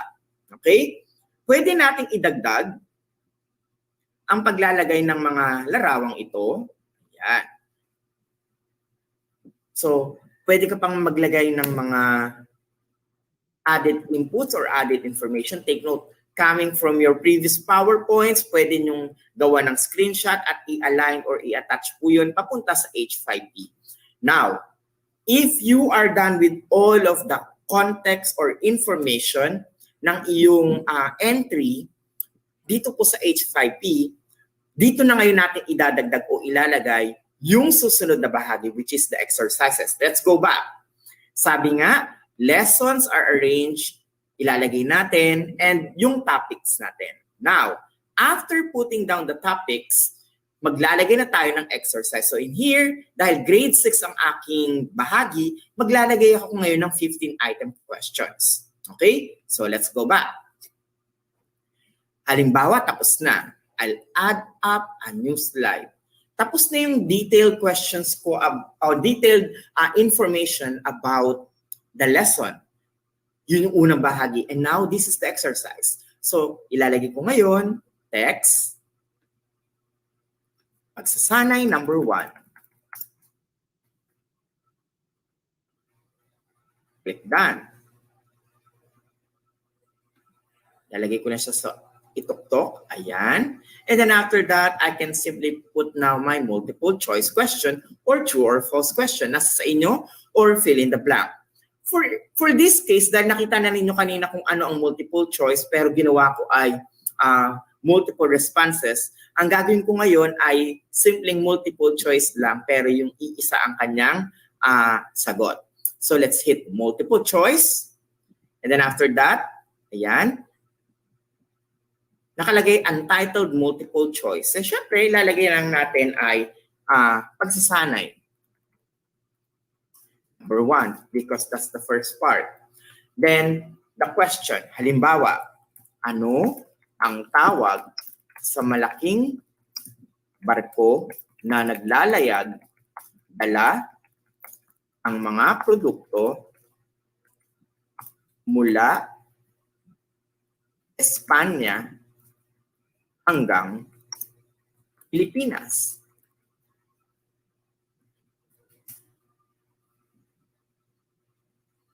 After that, I'll click text as the first option. Halimbawa, bangka. Hindi naman yan ang correct answer, kaya hindi ko i-click. Susunod, galyon. Dahil yan ang sagot, i-click ko yung correct. After that, I'll click add another option. Halimbawa, ang aking inilagay naman ay barko. Hindi correct. And then last one, halimbawa, vinta. Kung sakaling tapos na, again, meron tayo ritong behavioral settings. Pwede nyong i-click yung mismong randomized answer para from time to time, mag-shuffle siya. Now, if you put A, B, C, D sa unahan, dapat hindi nakaklik yung randomized answer. Kasi kapag nakaklik yun tapos naglagay ka sa unahan ng A, B, C, D, magra-rumble yun, malilito ang mga bata. So click done, and I have my question number 1. Drag it. And it's there. Gaya ng inyong makikita, inayos ko siya o inarrange at ang kanyang unang bahagi ay nasa page 4. Ayan. Tapos nilagay ko, scroll down ko lang siya and then they can click the word check para makita kung ano yung sagot. So just imagine na kung ilang items ang aking pwedeng gawin, sabi ko nga, 15 items, pwede nyo pang paliitin to, nasa sa inyo kung paano nyo lang siya gagawin. But that is the format on how we can create a multiple choice format dito po sa ating activity. Now, if we want to add more, click add a new slide. Still, I'm with pagsasanay number 1. So, ang gagawin ko, teka, copyin ko muna to. Ayan. I can always copy. Go back. And then, paste it. There. Para at least magkapareho yung kanyang laki at yung kanyang positioning. Then, again, practice tayo online. Sabay-sabay tayo. Click multiple choice. And then, type your question. So again, it's pagsasanay number 1. Question number 2. Halimbawa, ano ang naging bagong ruta na mas maiksi?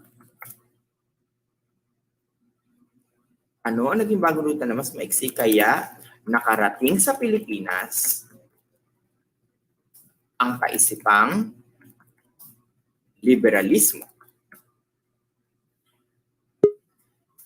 Then, write down the choices. Halimbawa, ang choices natin ay nationalismo. Ruta pala. Panama Canal. Hindi naman yan ang sagot. So, wag natin lalagay yung correct. Suez Canal. Yan ang tamang sagot. So, lagay natin. Add an option.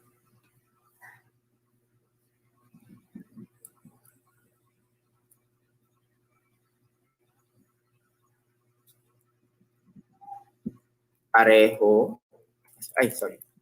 Halimbawa, nilagay natin ngayon may AB tayo ha, para makita ninyo yung importance kanina nung option sa randomize. Letter C, pareho ang A at B. Add an option, letter D, wala sa A at B.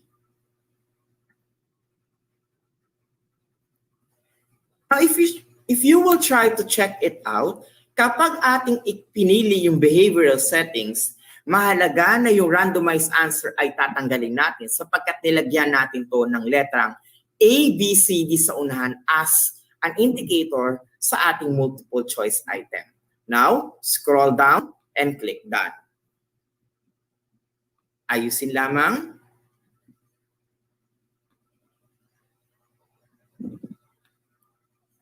And there you go. Kung inyong makikita, ay bakit Sir Mark walang number 2? Kasi hindi ko siya na-type. If you want to edit it, click nyo lamang yung pencil tool. It will go back. And then just simply click 2.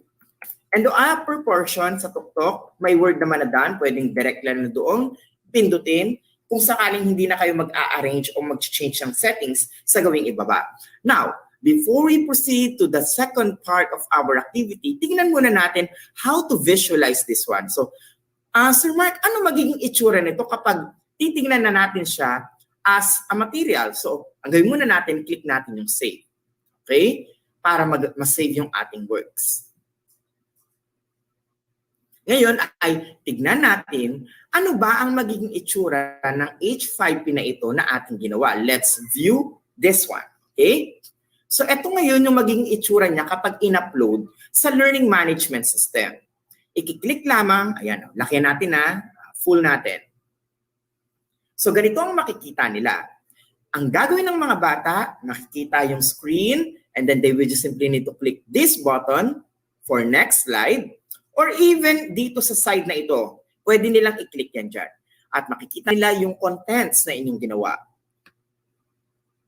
They can even answer.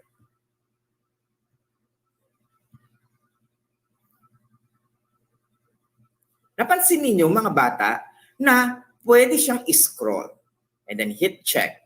At ipapakita niya yung tamang sagot afterwards. So in here, we are creating a very interactive material for them. Next, question number 1. Halimbawa, gaya ng inyo nakikita, naka-shuffle yung item. Hindi ba't kanina, ang ginawa kong unang item, nasa ituktok yung bangka. But this one, it was shuffled. Halimbawa, kinilik ko Vinta. Click check. Pwede niyang i-retry dahil pinayagan natin sa ating option. And look, it was shuffled again.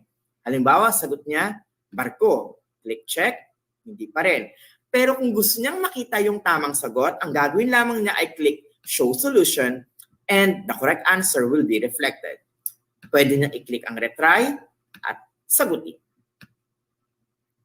And here, we are slowly building the confidence of the learner na maintindihan yung lesson na ating itinuturo. Pwede itong gamitin synchronously or asynchronously. Click natin, slide number 5. Gaya ng inyo nakikita, it is now arranged properly. Hindi natin kasi ikinilik yung randomized settings kanina.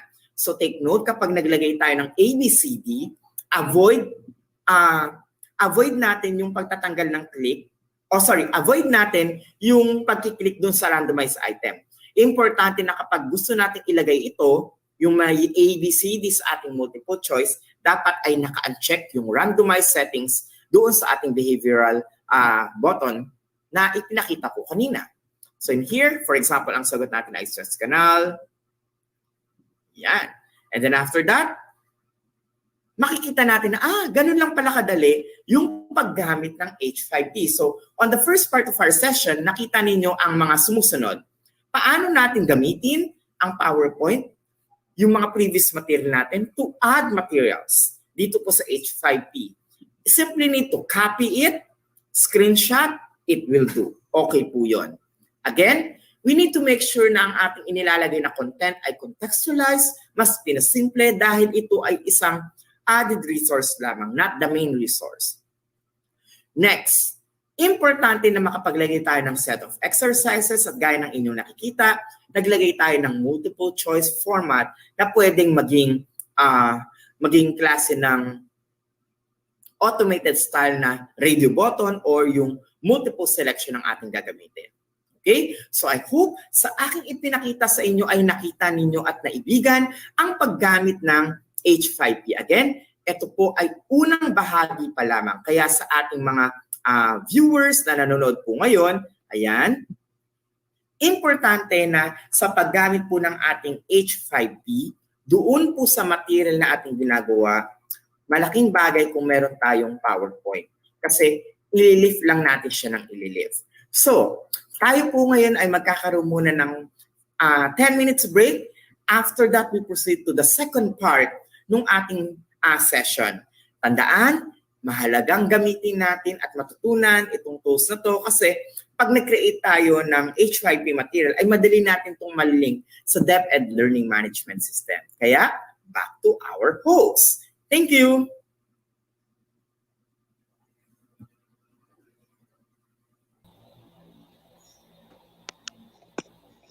Alright, so Ma'am Jane, alam ko excited na ang ating mga learners tuloy, ang ating mga, nasanay kasi sa itulay no?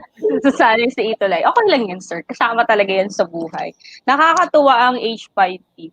May mga nakita akong mga features niya na talagang sa kanya lang meron and nakakatuwa kasi doon sa content nung lesson, pwede na nandun agad yung question. So, yan, sa mga writer natin dyan. Diba? Yes. Mas Sabi nga ni Mama Razel Karen Bombase, astig ang H5P. Hi, Ma'am Razel. Ma'am Razel is from Puerto Princesa.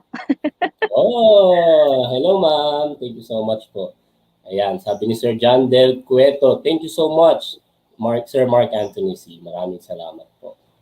Ayan, so natutuhan natin ang H5P ay isang add-on sa ating learning management system at ito nga dahil nga sa ating kauna-unahang open educational resources na contest ay meron dalawang option ng ating mga teachers. Pwedeng Kotobi or pwedeng H5P. So meron kayong dalawa. Yes. So sabi ni Sir Pilot Texture, ibig sabihin po ba na ang gagawin namin ay e-module covering all the learning competency in a quarter? Thank you po. Ika-clarify natin mamaya, sir po. No? Abang-abang po tayo. Ayan po. At kung sa pagkakaunawa ko dun sa ating session, yun nga, no? Ang reference natin ay ang ating curriculum guide. Yes right? po. So may CG tayo. So yun ang ating main reference at hindi ito katulad ng ating SLM. So this will not be the same with our SLM dahil ang ating e-module will serve as a supplementary ng ating lessons, ng ating mga materials or ating yun nga, lesson natin or topic. So it should be according sa ating MELC. So guide pa rin natin ang ating most essential learning competencies or MELCs based na sa na-mention nga ni Sir Mark. So it's a entire quarter lesson. So sabihin, buong lesson ng isang quarter ang iyong isa-submit na entry. So pwede daw mag-multiple entries ang submission, meaning quarter 1, quarter 2, kung talagang sinipag ka, buong quarter na, ginawan mo na ng H5P na e-module. Exciting, no? At kaya kanina agad-agad may nag-comment, Sir, pwede po ba makahingi ng copy ng memo? Kaya ayan, pinag-flash tayo agad ng memo, ng link para sa ating memo at mas makikita po natin dyan ang mga detalye or details regarding the OER, first OER contest. As lang po, ang flow po ba ng lessons muna lahat bago ang exercises o lesson 1 po, then exercises po agad? Salamat po. Ayan, so based nga po dun sa mention ni Sir Mark, it should be straightforward na may description and then exercises agad. Kasi again, it's a supplementary material. Ayan. So, Ma'am Jane, laban lang. Ayan. So, habang lumalaban ang internet ni Tutor Jane, ay meron tayong, pwede kayong kumuha ng water, mag-bio break tayo, pumunta ng restroom, or mag-prepare ng snacks o merienda, o marahil may iba sa ating mga turuan. Yes po, and while they're on break, sir, we'll do some shout-out muna siguro. Sige po, Tutor Jane.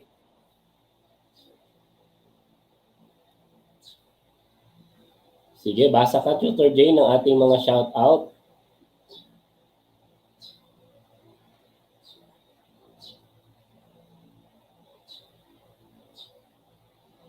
Alright, so mukha talagang sabi ko nga, laban lang Tutor Jane sa internet natin. And again, we would like to thank ang ating mga participants sa kanilang active na pag-participate at pag-send ng kanilang mga mensahe, shoutouts at ng mga questions ninyo. At maya-maya ay makakasama natin si Sir Mark para sagutin ang ilan sa mga questions na syempre mas galing sa kanya yung mga at manggagaling sa kanya yung sagot. Yan, may question si Ma'am Liberty Carion. Pag quarter 1 po ba lahat ng lesson or pwede pong mamili kahit anong lesson na sakop ng quarter 1? As mentioned po, kailangan kumpleto po siya. Ibig sabihin, yung buong lesson sa quarter 1 ay makover po ng inyong gagawin sa H5P or sa Kutubi. So, dapat po gagawin po natin. So, sabi ni Sir Pilot Texture, one slide ay equivalent to one page po ba? Yan ang tatanong natin mamaya kay Sir Mark kung yun po ba ay ang counting natin, one page, one slide. Kasi di ba nga, ang isang slide ay pwedeng topic lang siya. Kasama na ba siya sa bilang? No, Tutor Yes Jane? po. Yes po, depende po. Gaya nga na sinabi ni Sir Mark kanina, pwede tayo mas maging creative pa. So, depende sa atin. Yan. Next question po. Hello po. Can the file generated sa H5P be accessed through a smartphone? Siguro i-reserve po natin mamaya pag na si Sir Mark po, no? Para straightforward yung answer sa kanya mamaya. Straight from him rather. Yes. Next po. Ano ba tayo dito? Mga question. Ito. I think this is a good question. Paano po makakapag-attendance po, sir? Thank you po. Sir Madge? Paano po mga pag-attendance po? Again, ang ating attendance po ay sa ating learning management system. Kung first timer niyo pong umattend sa ating mga webinars na hatid ng DepEd EdTech Unit, ay meron po tayong training.deped.gov.ph or yung ating PDLMS. So pumunta lamang po at i-type sa inyong browser ang training.deped.gov.ph at mag-create ng account sa first timer at i-access po ang ating learning management system. Hanapin lamang po ang ating course and then makikita niyo po doon ang ating OER or Transformational Stage OER. Ayan. So, maya-maya po i-announce din natin mamaya ang mas detailed na way para kayo ay makapag-access at ma-download ninyo agad-agad ang inyong digital certificate. Yes po. So yan sir, shout out muna tayo while they're on break po. Ayan. Yes. Hi kay Ma'am Geraldine Niro Banisal watching from Rizal National High School. Kay Marites Candelario Rocco. Ganun din po kay Eve Reyes. Yan, good morning po. Shirley Marfil Naive. Good morning everyone watching from Flores ES. Sir Madge, ikaw naman? Yes po. Ako na ay nagre-research na ngayon regarding sa H5P, content to a mobile device. As mentioned dito sa Moodle 3.8 na parang update niya, they can access it. So our learners can now interact with H5P content from their mobile devices. So syempre yun nga yung ano natin ngayon. Dahil ang ating mga learners, most of the time, ay mga households natin ay meron kahit paanong smartphone na ginagamit. So pwede nila itong ma-view. Alright, pero mamaya, pakinggan natin ulit ang mas comprehensive na answers ni Sir Mark C. sa ating mga questions. So, yes, may mga pa-shoutout tayo. Ayan, very active si Sir Pilot Texture. No? Shoutout po sa lahat ng mga teachers ng Magugpo Pilot Central School ng Central Elementary School ng SDO Tagum Region 11. Ayan, hello po sa ating mga teachers diyan sa Region 11. Aabangan namin kayo sa next week sa June 12 dahil ang mag-share ng virtual graduation na setup ay ang team ng Region 11. Hello, wow. Sir Rito. Ayan, ang kanilang Rito. Hi, Sir Rick. Hello, Sir Rick po. Kita-kits tayo sa June 12. Salamat po.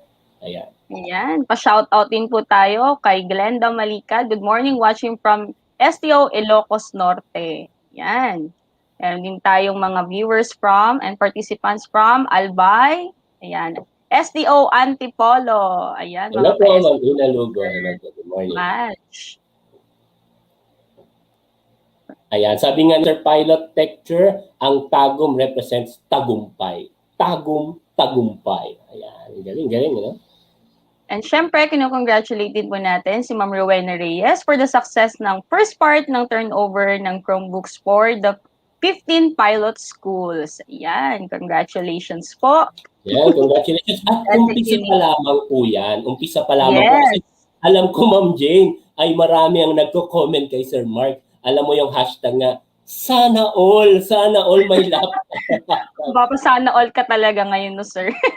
Yes, kahit sino naman, no? Kahit ako, gusto ko sa aming school din, sa Antipolo City Senior High School, sana all lahat mabigyan ng Chromebook or ng laptop na yan. So abangan natin yan dahil marami pa pong parating na blessings at mga support coming from our external partners gaya ng Google Yes. Philippines and syempre Microsoft Philippines din. Ayan. Yes, abangan. Yan. Ayan. Sige po, ma'am. Sa inyo to, oh. Okay. Sige. Ako na magbabasa. From Haza Anafi Asmad Hanabil. Hanabil or Janabil po. Pa-shoutout po. Hello po to the teaching and non-teaching personnel of Bangkalaan National High School headed by our Principal Antonio B. Pongyan, School Principal 1 and Regina L. Lozada, SSH 3, T3, Balabak District SDO. Hello po sa mga taga Balabak. Dapat may OER training tayo dyan, sir, no? Kaya lang dahil sa nangyaring pandemic, diba? Pero abangan natin yan. Malay natin, diba? Abang-abang lang. Puro taga Palawan, mama. Parang hinakot mo mga participants natin dyan. Oo nga, eh. No? Kapansin ko marami mga taga Palawan and from Puerto Princesa City ngayon na nanonood. Hello po sa inyong lahat. Ganun din binabati din po natin si, Jessica. Si Jessica habulin, si Teacher Pretzi Pearl from Don Ramon Roses Memorial Elementary School. SDO Puerto Princesa City. Hello po, Sir Madge. Ayan, sabi ni Ma'am Jessica na isa rin nating tutor sa Itulay. Habulin ko lang po yung install po ng H5P. Kasi alam ko si Ma'am Jessica rin ay nanonood ng isa pang kasabay natin ngayon na Tech Talks. O, di ba? Multitasking. Huwag silang mag-alala, Sir Mash, kasi pwede naman nila itong i-replay. Pwede nyo po itong i-replay. So, pwede natin i-replay ng paulit-ulit hanggang sa ito po ay masabayan na natin. Kung very challenging yung ating internet ngayon, kagaya dito sa area namin ngayon, pwede po nating i-replay ito mamaya. Yes. Ayan, sabi ni Sir Joel Baya, "Hi guys, this session is indeed informational. Kudos, DepEd." Ayan. Ito meron ako nabasa rin, Ma'am Jane. Sabi ni Sir Fernando Magat, "Napakalaking bagay na mga training dito sa DepEd EdTech Unit. Kami mga thunders na nagiging techie. Galing ninyo po. God bless po." Grabe si Sir Thunders. Kaya kaya yun, sir. Oo, mga season. Opo. Kayang-kaya yan. Alamat. Mga husay, idol natin. Basta syempre, di ba, sabi nga natin sa ating mga OER trainings, hanggat willing tayong matuto at hanggat may guro na nanonood sa ating mga programs ay magsisilbi at magpapatuloy ang ating mga webinars. Kahit isa lang ang nanonood, basta may nanonood at may gustong matuto. Yes. Hanggat may naniniwala, di ba, sir? Hanggat may willing matuto, nandito po ang EdTech para sa inyo. Ayan. Sino po ba? Meron pa ba tayo dito? Eto. Ito, sir, from Region 7. Good morning po from Campinsa Elementary School, SDO Talisay City, Cebu. Ayan. Hello po. Ayan. Good morning. Hello po sa ating mga taga Cebu at nandyan ang ating mga EdTech specialist din na kasama rin natin sa team, si Kap Rubilin at si Kap Glenny na ngayon ay speaker sa kabila. Nasa kabilang linya, sir, no? Naman, nasa ibang channel. Pero mga kapatid natin yan, support natin ang Tech Talks at My Tech Talk. Ayan. Good morning po sa lahat ng mga taga Cebu. Yes po. Meron pa po ba tayo? Tingnan natin. Ayan. Ayan, Ma'am Jane. Iyan, ibasahin mo yan, ma'am, para mas ma-inspire ang ating mga OER core leaders. Hello po sa inyo. Shout out sa ating core leaders. Hello po sa ating mga national OER core leaders. Sabi ni Pilot Texture, totoo po yan dahil po sa training EdTech unit, marami po akong nagamit na OER sa aking online class. Ayan, ang galing naman ni Sir. Congratulations! Ganyan tayo mag-clap. Yay! Yay! Sir Madge? Ayan, yan, co-teacher ko yan. Lagi nakasupport sa ating mga programa sa DepEd EdTech Unit. Hanggang nung nung nag-uumpisa pa lang EdTech Unit ay talagang very supportive ang aking co-teacher. Si Ma'am Yuan Bani, addicted po ang mga training ng sessions ng EdTech Unit. Thanks po from Antipolo City Senior High School. Hello po sa inyo, ma'am, at sa ating mga teachers dyan. Miss na miss ko na po kayo. Ayan, galing kay Sir Junri Baubog Tabal. Wow, pinadali at pinagaling talaga ang mga applications. Talagang natutulungan ng teachers na pagandahin at padaliin ng mga lesson content. Shout out from SDO Davao del Norte. Hello po sa mga taga Davao del Norte. Good Hello morning. po, Sir June. Yan, magkakasabay po ang webinar. Yes po. Pero half day lang po ito, half day lang ito. Opo. Pero pwede nyo naman pong i-replay, di ba, sir? Maganda dyan eh. Pwede nyo i-replay anytime. Ayan. Yung attendance link po, gaya po ng sinabi namin kanina, ang ating pong, ayan, pending kay Ma'am Leia. Banggit kayo Sir Madge sa ating training.deped.gov.ph. So kung di pa po kayo nakapag-sign in doon, nakapag-login doon, login na lang po kayo. And then kapag ready na yung quiz, after ng ating session this morning, Sir Madge, no, pwede na nilang i-access. And make sure lang na within 3 minutes allotted time, matapos po ninyong sagutan yung 5 items na question po. Ayan. I think it's multiple choice, Sir Madge? Multiple choice? Yes. Ano siya? Word. Kailangan mag-type sila, ma'am. Okay. So, yun. Hindi naman siya case sensitive, kaya don't worry. Hindi. Kayang-kaya ng ating mga teachers yan. Ayan, Yeah. si Ma'am Jane, si Ma'am Janet. Dahil Janet, go ma'am. From DepEd Cagayan de Oro City, kayo po ang naging inspirasyon ngayong pandemya. Dito lang po ako nakatanggap ng mga iba't ibang certificate na pinaghirapan syempre. Ayan, wow naman. Thank you very much for the love. Napapagiling tuloy ako, ma'am. Napapasayaw tuloy si Sir Madge. Thank you so much. As in, sobra, kahit puyat, kahit maraming ginagawa, meetings dito, alam ko nung mas ganun din po sa inyo, ma'am, na marami kayong paperworks, marami kayong meetings, sabay-sabay, multitasking, nagluluto, naglalaba, nakikinig ng itulay, nakikinig ng mga webinars ng EdTech. Maraming salamat po sa inyong sawang pagsuporta. O yan, Sir Madge, kasi ang EdTech ay hindi lang para sa bata at bayan, para sa guro din po. Ayan, di ba? Sir Madge? Ayan, so sabi ni Sir Albert Cabrera, salamat po at ang training ang dinadala sa teachers, unlike before na teachers ang pumupunta sa training from SDO Himamaylan, Negros Occidental. Ayan. Salubdo po, Officer Saraba. So another shout out po. Pa-shout out, nawala po.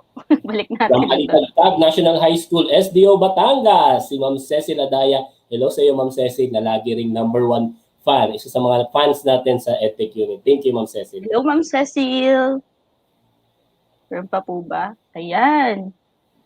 Hindi po, si Ma'am Para Grace Semena Hilikan, kahit po naka-modular po kami dito sa Maindang NHS STO copies, ay malaki rin po ang naitutulong ng mga webinars ng EdTech dahil nararagdagan po ang aming kaalaman na magagamit din namin sa tamang panahon. Libre pa po. Dati po nagbabayad po kami para lang maka-attend ng mga seminar. Dito, libre pa. Ayan, yet, kaway-kaway, Sir Madge, nandiyan ka pa ba? Hindi na kasi makita. Ayan, totoo yan. Dahil libre lang po talaga yan para sa inyo po yan, mga dear teachers. Yes.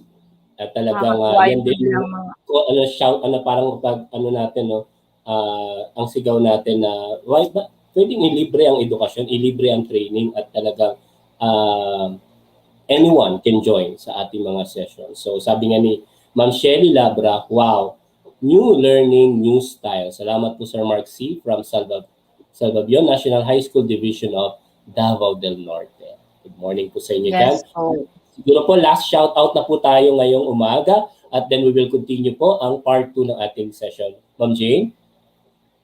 Okay, from Sir Ferdinand Darrell, shout out naman po Negros Oriental, sa Gilhulngan City Division, especially to our OIC SDS Sir Romel Victor Villahermosa, and to our head teacher, Ma'am Jovalyn B. Sagayno, and to all Tagmino Senior High School teachers. Thank you po.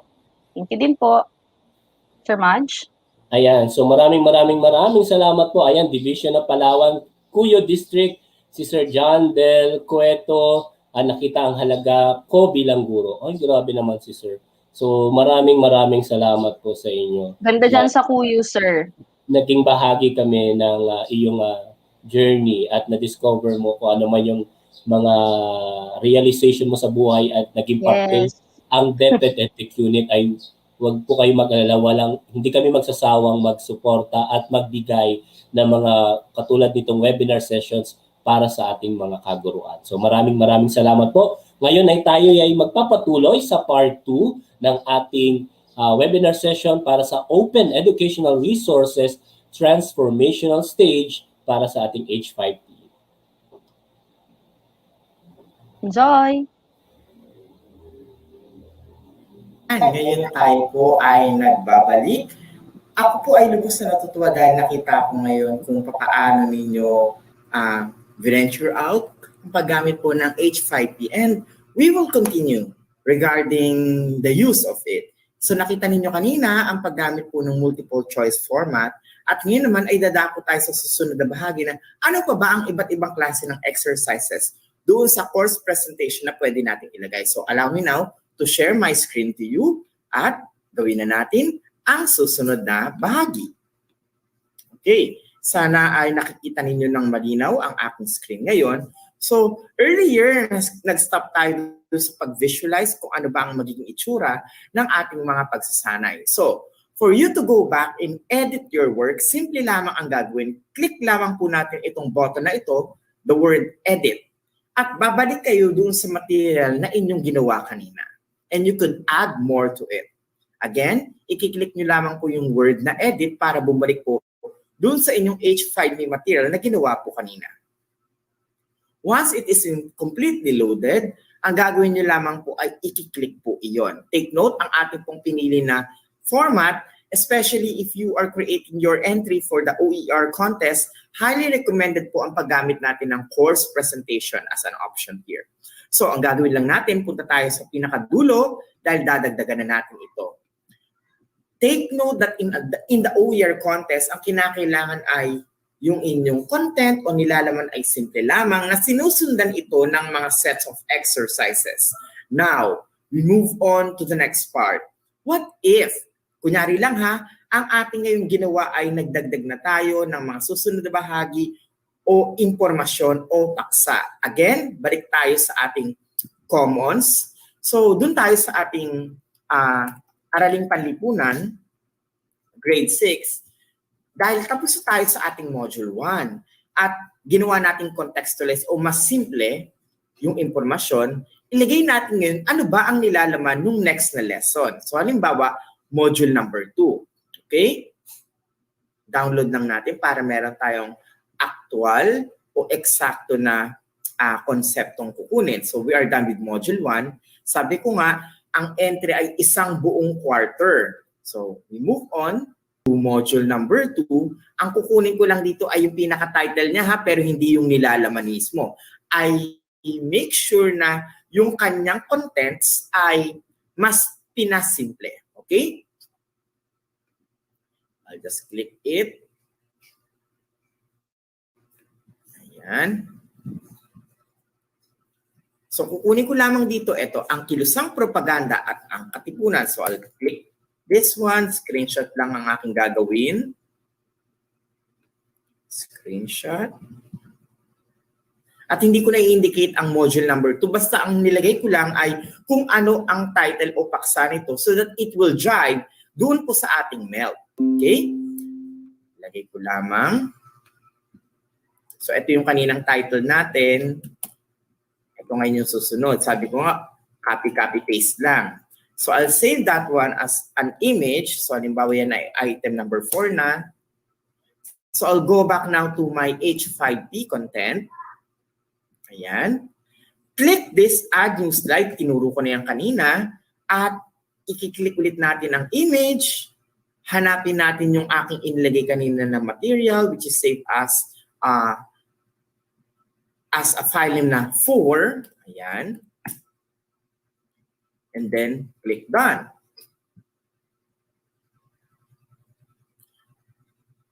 hindi naging successful gaya ng nakikita ninyo, ibig sabihin, hindi completely na-render. So dapat hintayin ninyong fully na mag 100%. Bakit ko dinemonstrate to? Dahil for sure, merong iba na nagmamadali at kapag gano'n ang ginawa, hindi pa siya completely na na-upload. So to do that one, hit the word edit, take note, kinakailangan ay mailagay natin ito ng tama. Okay? So, after that, click lang natin yung word na done. O, di ba? Nagpakita siya ngayon. Yung kanina kasi, ang ginawa natin ay kinilik kagad natin yung done na hindi pa natatapos yung kompletong uploading ng mismong file. We need to make sure na ito ay kompleto. What if, Tutor Mark, meron akong mga tutorial video na gusto kong ilagay. My suggestion, okay na okay po yun, but we need to make sure that the video is 16 megabytes. So, halimbawa lang ha, ako ay maglalagay ng isang tutorial session kung sakaling meron kayong mga YouTube channel na gusto nyong i-share. So to do that one, click video. I highly recommend na kinakailangan i-upload nyo na lang kasi kapag in-upload nyo, compact na siya. Pero kung gusto ninyo na nakalink siya like in your YouTube channel, pwede rin naman po yun. But it's highly encouraged na i-upload po natin as a 16 MB. Now, your video must be direct instruction kung sakaling video ang inyong ilalagay. Okay? So, halimbawa, ang video natin ay video para sa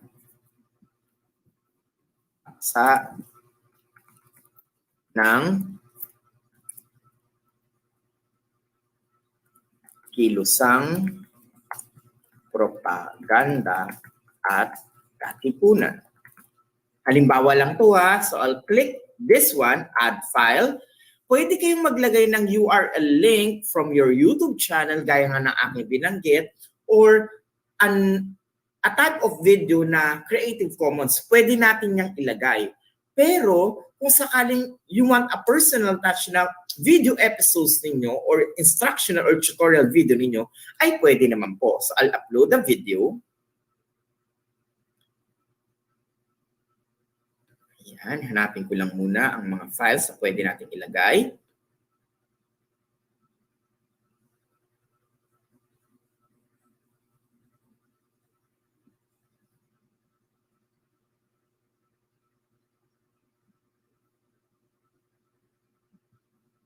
O halimbawa lang maglagay lang ako ng mga episode na nagawa namin sa Itulay, yung parang tutorial. So pwedeng ganun ang ating ilagay. So ako ay maglalagay ng sample. Take note, kinakailangan ay nasa 16 MB lamang po para ito ay mailagay. Kapag hindi 16 MB, hindi po natin siya mailalagay. So dapat ay ito ay napaka-compact talaga para po ito ay mailagay natin mismo doon sa ating material. So, naghahanap ako ng 16 MB. So, for malalaki ang mga files na nandito, nasa 151. So, kinakailangan pa siyang ma-100.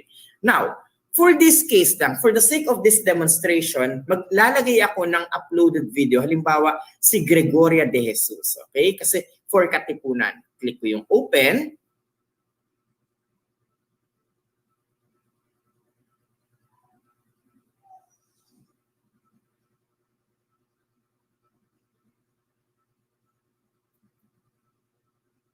And once it is completely uploaded, you can even have it with a format na gusto mong makita. Sabi dito, file type isn't allowed. Bakit ganon? It should be in an MP4 format. So take note na kapag naglagay tayo ng mga file, WebM or MP4. Sir Mark, ano ba ang file yung nilagay mo kanina? Yung pinili natin kanina ay, tingnan nyo balik natin. Yung pinili ko kaninang file, yung Gregoria de Jesus, if you check it out, ayan, sa properties, ang nakalagay ay .m4v. So, hindi siya mismong MP4 file, kaya hindi siya tinatanggap. So, we need to make sure na kapag pumili tayo ng mismong video, ay nasa ganoong format siya para ito ay bumukas. Okay? So, again, I hope nakita ninyo yung style na aking tinutukoy kanina. At para mailagay po natin yun dito sa ating material. So far, Pag pumili tayo ng video episodes, take note na dapat ay nasa 16 MB. Hindi lamang natin mailagay kanina yung picture o yung video for Gregorio de Jesus dahil napakalaki po ng mismong file. Let's move to downloads. Tingnan natin kung meron ako rito na sample. Yan. Tandaan natin, kinakailangan ay nasa 16 MB lang siya.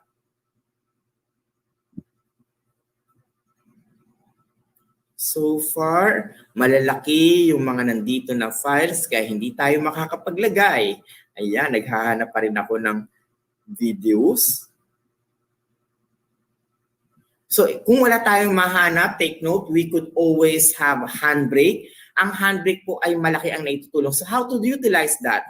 Simply need to install handbrake. So ipapakita ko sa inyo yung format kung paano tayo magpapaliit ng file. Okay? Dahil naka-install na sa akin ang handbrake, ibig sabihin nun, directly, pwede ko nang ilagay. Actually, you could even change the file format ng isang video. Kanina, ipinakita ko yung file or video ni Gregorio de Jesus na .m4v siya. Ngayon, gagawin natin siyang MP4 file para makapag-upload tayo. So, dito, ipinapakita ko ngayon yung step-by-step process na what if meron akong video pero hindi ko siya ma-upload. Again, you could always compress a video by utilizing handbrake. Okay? So, hintayin natin na mag-open muna. Handbrake.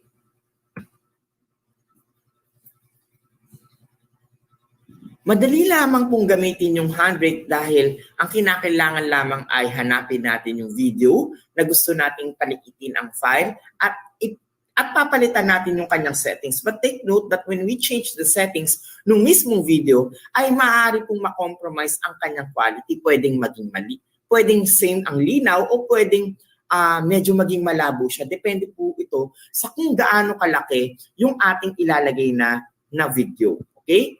Or kung ano ang ating ilalagay na settings. So while we are waiting, paano naman kapag YouTube material ang gusto nating ilagay? So in here, ilalagay mo lamang yung kanyang URL. So for example, let's go to YouTube at ilagay natin ang isang sample ng material. Like for example, you have decided to use a DepEd TV episode as a link to your material. Okay lang po yun. Pwede rin naman ang mga e-tuloy tutorial session o yung mga nakikita natin na Creative Commons. So in here, hanap lang tayo muna.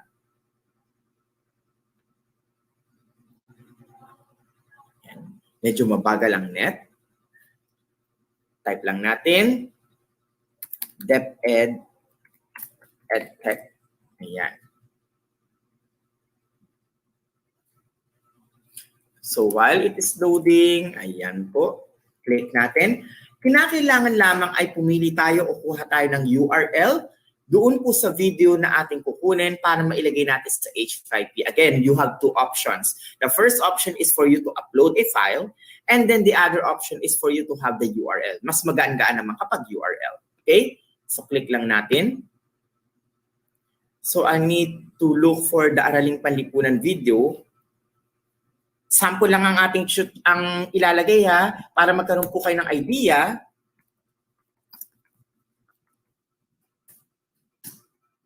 Na paano ba inilalagay yung mismong tool? So for example, nag-decide tayo na itong tool na ito na lang ang ilalagay ko. So you just need to click the video, you get the URL, and then after getting the URL, go to the H5P and paste it there. Ganun lang siya kasimple and hit insert. After that, simply need to go down and hit the word done. Once it is complete, makikita na po ninyo yung mismong video na nandito. Again, it's still loading. And once complete, ayan po ang makikita. Para lang tayo nag-create ng isang klase ng Sway o ng isang Google Sites that we are creating in a compact version. So if you have tutorial sessions, pwede nyo ilagay ito in a compact one na, ito ang aking episode number 1 na iyong ginawa.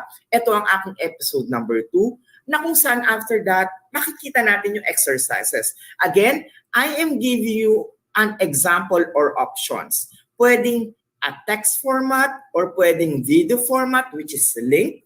And after that, ilalagay mo na ngayon yung set of activities mo. Let's go back. Kanina, ang aking pinakita ay parang PowerPoint. Sunod-sunod, babasahin nila.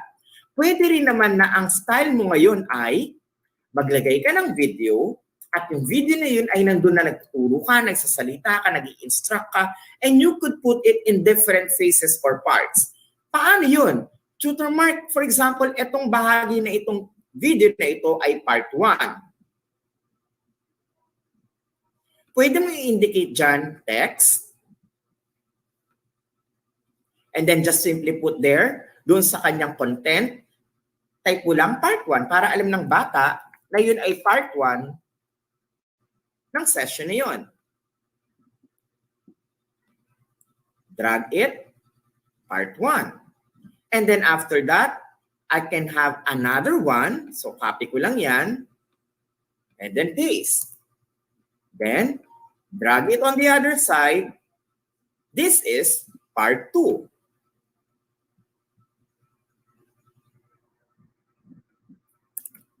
Hit done.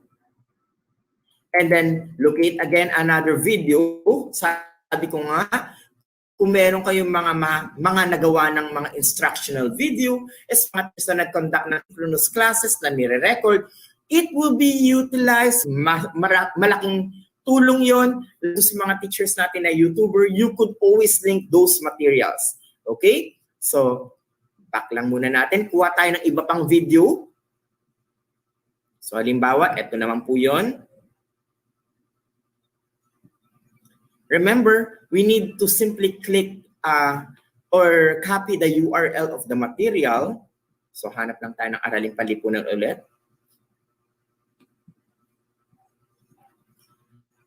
Again, for the sake of this demonstration, I am using what is available online.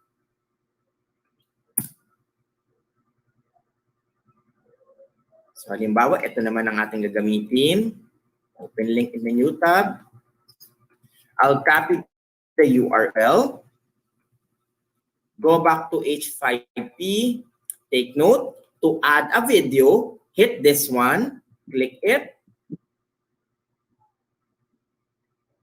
And after that,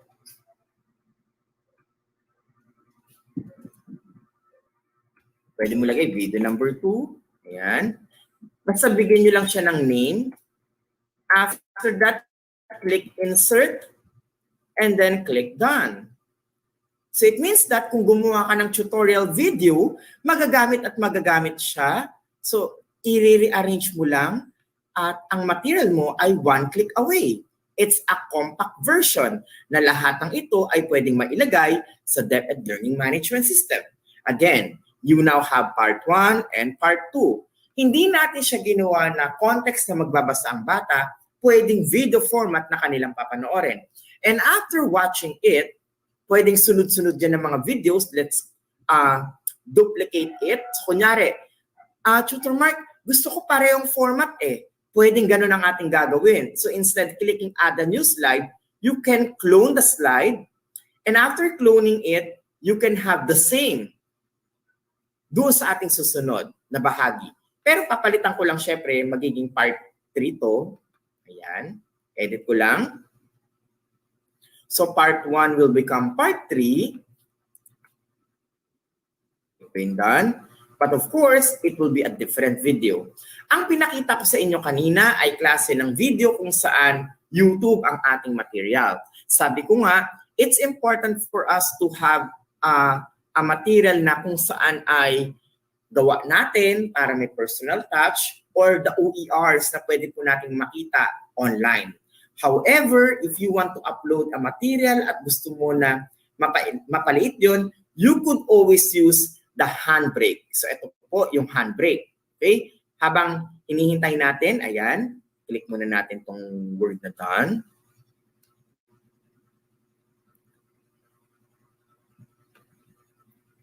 So earlier, sinabi ko na, ay, yung H5P pala ay pwedeng magamit. Yes po. Yung H5P na yan ay isang powerful tool na magiging add-on ng ating learning management system. So while we are working with videos ngayon, ipapakita ko sa inyo yung function naman ni Handbrake. Once you have installed Handbrake, at para mag-run o mapalit ang isang file, click nyo lang po open a single file video, locate it in your computer. If in case ang file format niya ay hindi MP4, pwede nyo i-run siya ulit dito sa Handbrake para maging isang MP4 material. So I'll look for videos. Take note, hahanapin ko yung Gregorio de Jesus kanina na hindi siya MP4. Okay? Look. When we check the properties, it's 2.20 MB lang siya, magaan, pero hindi siya MP4 file. So I'll choose that one para ma-convert natin sa MP4. So to do that, makikita po ninyo dito sa baba nakalagay .m4v. Palitan yan at gawing MP4. That's how simple it is kung paano natin mapapalitan yung file name. Pwede mo nga i-type MP3 para maging MP3. But what we need is MP4 material. And after that, simply need to click the word start and code. And just wait for a little while. Pag nakumpleto na ang kanyang pag-export para mas makompress ang file at maiba ang kanyang file format to become MP4, makikita nyo ito kung saan nyo siya inilagay para ma-save. In this case, gusto kong ma-save siya doon mismo sa aking video folder. Okay? So, let's have this one. Balik ko lang muna.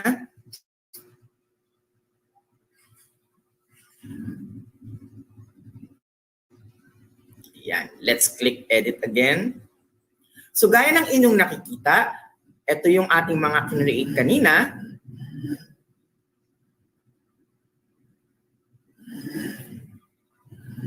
Ang ginamit natin ay course presentation. So while we are waiting na makomplete yung ating Handbrake tool para dun sa isang video na nilagay natin kanina.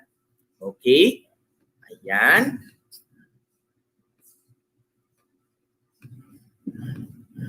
At kung mapapansin nyo, Sir Mark, bakit nawala yung nilagay natin kanina na material? Tandaan, mawawala yan kapag hindi nyo pinindot yung salitang save. Napansin niyo hindi ko siya pinindot, tapos ang ginawa ko lang, nag-refresh ako. It's a must na kapag nag-create tayo ng material, we hit the word save. So ito, ipinapakita ko sa inyo yung mga ins and outs ng H5P. Kagaya rin niya ng Word or ng PowerPoint na importante i-save natin before we proceed in doing other things. So dito, ang mangyayari na hindi mo siya na-save, babalikan at uulitin mo siya. So I'll click again, add a new slide, go back to the process, I'll click image, hahanapin ko yung image. So that's 4. Para sa title.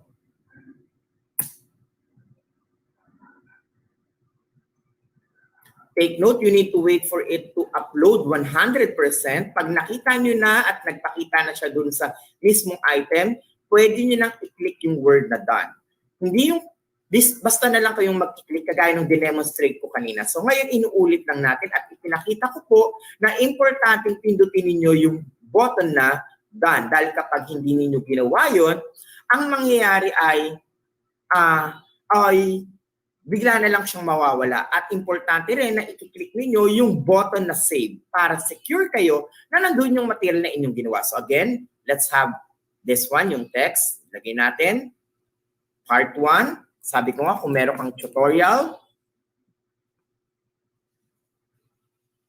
move natin dito. At gawin nating sample na yung part 1 ay isang YouTube video.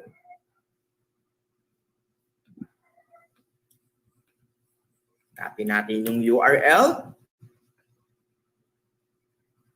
At sa H5P, kailangan nating i-click itong plus button na ito and paste the URL kung ito ay YouTube. Click insert and once done, hit the word done. At hintayin ang inyong video na magpakita. Once it is there, pwede nyong i-resize para magkasya. Next, let's have part 2. Copy it, and I'll paste it. Edit.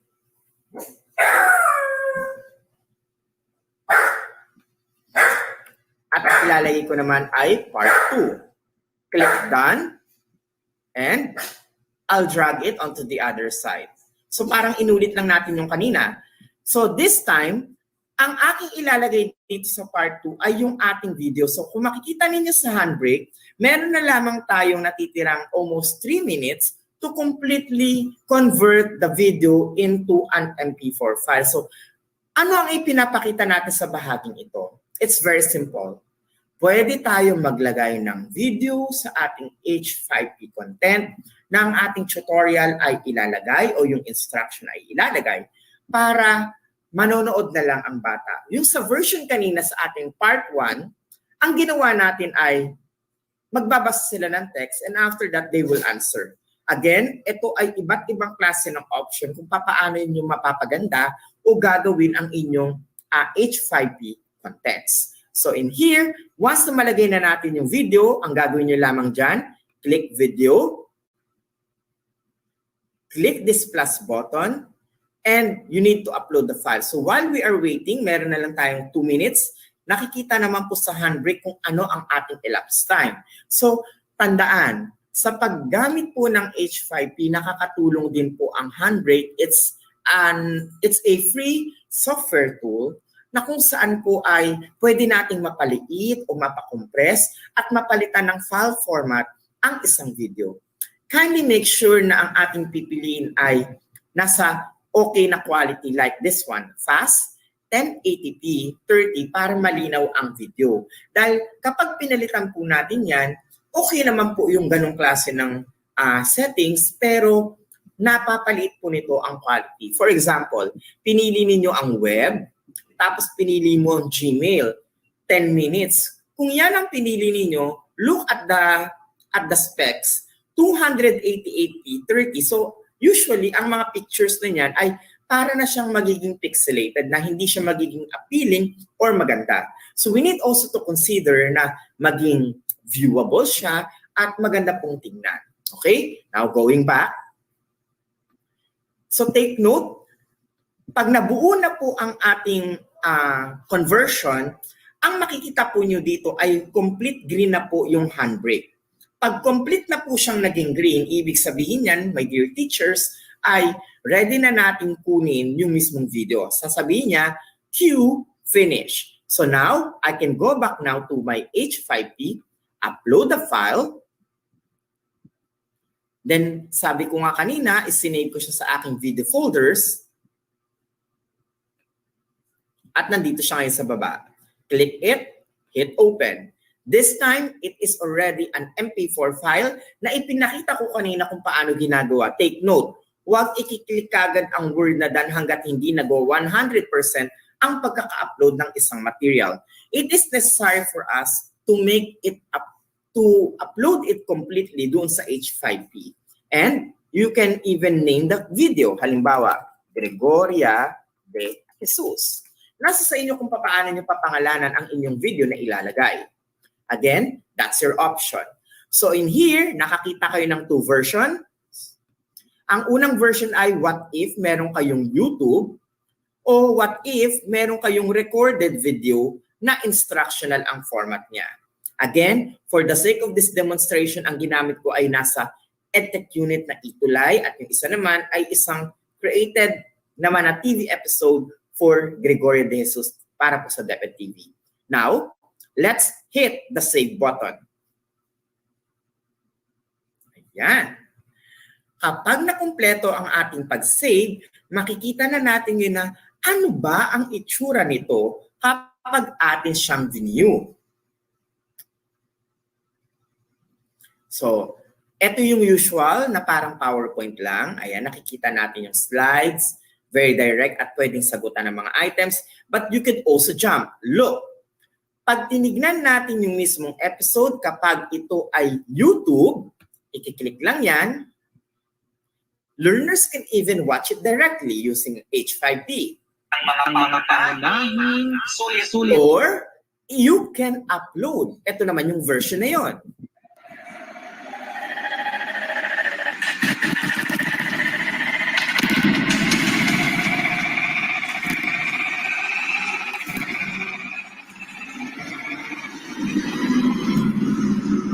See how nice it is? Gaya ng inyong nakikita, you can put instructional videos na ikaw ay parang nag-i-instruct o nag-tutor kung paano gawin ang isang bagay. At sa pamamagitan nito, na-i-intensify mo yung mismong lesson. And after that, you can now add up more resources. Kindly take note that you need to hit the save button para safe na safe at hindi mawala ito. Now, going back, let's hit the word edit.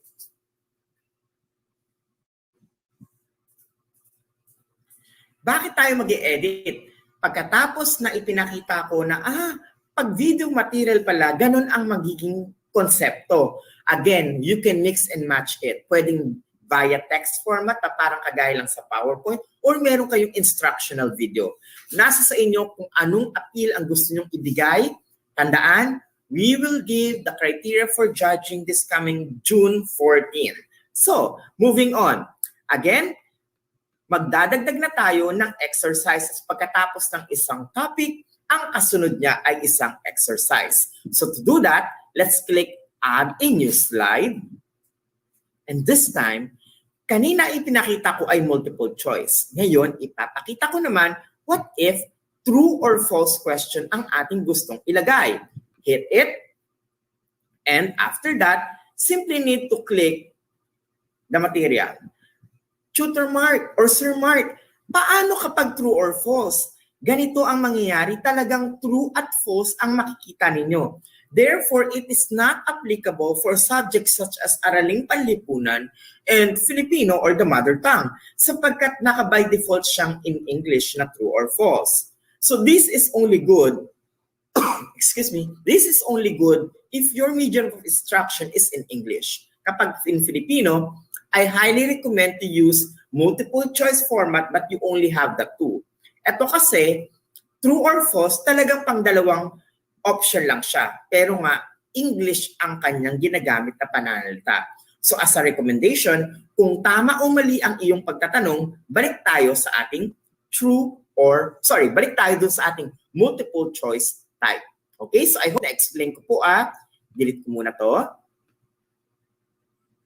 So, click natin multiple choice.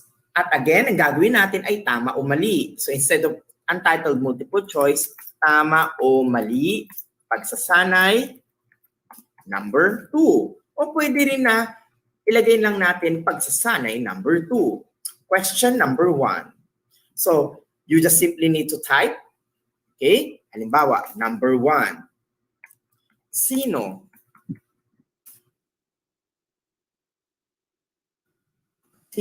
ang nagtatag ng katipunan? Sino ang nagtatag ng,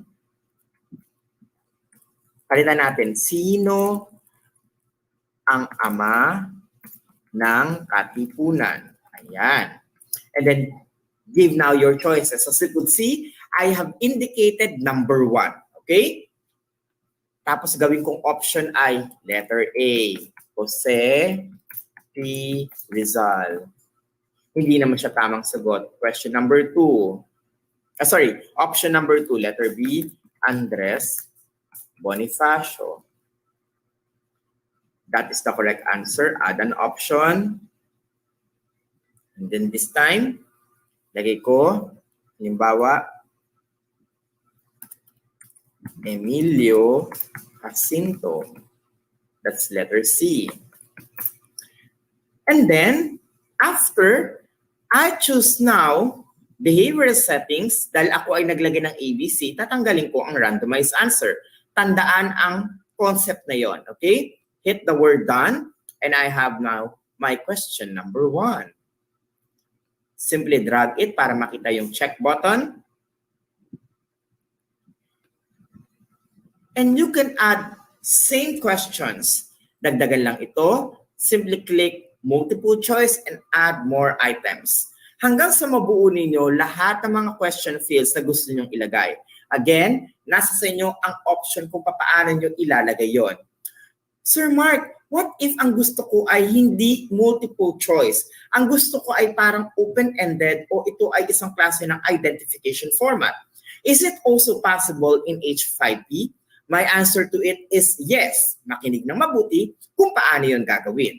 Halimbawa, gusto nyong ilagay yung pagtatype ng mga bata ng correct answer. Nandito yun makikita sa fill in the blank. So click that one. And after, simply need to type down the important questions o yung kung ano yung ating tanong. So, fill in the missing words, yung nakalagay. Pwede mong tanggalin yung description at palitan ito. I-type ang tamang sagot. So, just give a simple instruction. After that, you need to give the question. Halimbawa,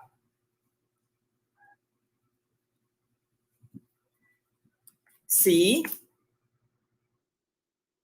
then put the asterisk Gregoria de Jesus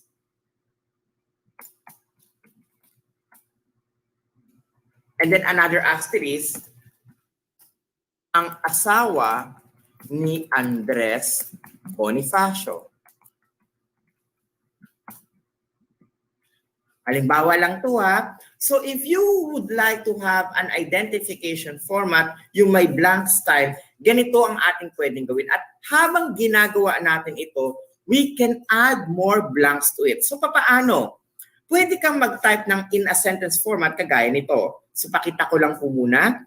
So ang ating question ay bubuin ito. Ang sagot natin ay si Gregoria de Jesus. Kaya inilagay natin ito sa loob ng o nasa pagitan ng dalawang asterisk. After that, simply need to click the word done. And look what will happen. Nakita ba ninyo yun mga bata? Si Patlang ang asawa ni Andres Bonifacio. Ganon ang paraan sa paggawa ng isang klase ng identification format. Take note, nilalagyan natin ng asterisk sa unahan at sa dulo. Tutor Mark, possible ba na maging isang klase ito ng paragraph format na lalagyan namin ng blank spaces? Pwede rin po. Observe on how I'm going to do it. Click again, fill in the blanks. Palitan natin to. Yan. Balik natin yung direction na i-type ang tamang sagot sa loob ng kahon. Again, for the sake of this demonstration, ipinapakita ko kung paano siya ginagamit. Pwede mong i-bold yung mismong set of directions and then type down the paragraph, but take note, you need to indicate it with an asterisk bilang tugon sa kanyang sagot. Halimbawa, ang kilusang propaganda, take note, inilagay ko sa loob o sa pagitan ng dalawang asterisk dahil ito ang sagot. Ang kilusang propaganda ay itinatag ng mga ilustrado gaya nina Jose Rizal, and then put asterisk, comma, Graciano, and then asterisk again, Lopez, and then asterisk again, Haina. At habang ginagawa natin ito, mapapansin ninyo na, ay, ganun pala kadali yun. At sa pamamagitan nito, nakabubuo tayo ng konsepto na paragraph format na mayroon na akong nalagay na 1, 2, 3 sagot. At Marcelo, H, and then lalagay ko ngayon, Del, then asterisk again. Pilar. Then asterisk again, and then the period. Tingnan ninyo ngayon kung ano ang mangyayari? Meron akong 1, 2, 3, at 4 na nilagyan ng asterisk. Ibig sabihin, makakakita rin tayo ng 4 na mga blanks. So let's and hit the word done. Nakita ba ninyo yung kinalabasan? There you go. Ganon ang paraan sa paggamit ng mga blank spaces. So para magkaroon ng parang kahon, yung answer mismo ay lalagay natin ng asterisk sa unahan at sa hulihan. So let's visualize this. Bago natin gawin yon, remember, hit save para hindi mawala yung ating ginawa. Okay? And let's view now how does it look like with this kind of activity. Ayan. So meron tayong pinaka-cover page. Lipat lang tayo sa mga next, o pwede ka mag-jump na mismo doon sa activity. Look, kagaya ng ginawa natin kanina, indicating the correct answer, click check, and you have the points. Ito naman, si Patlang ang asawa ni Andres Bonifacio. Itype natin, Gregoria de Jesus. As you can see, while we are typing, ano ang napapansin ninyo sa box?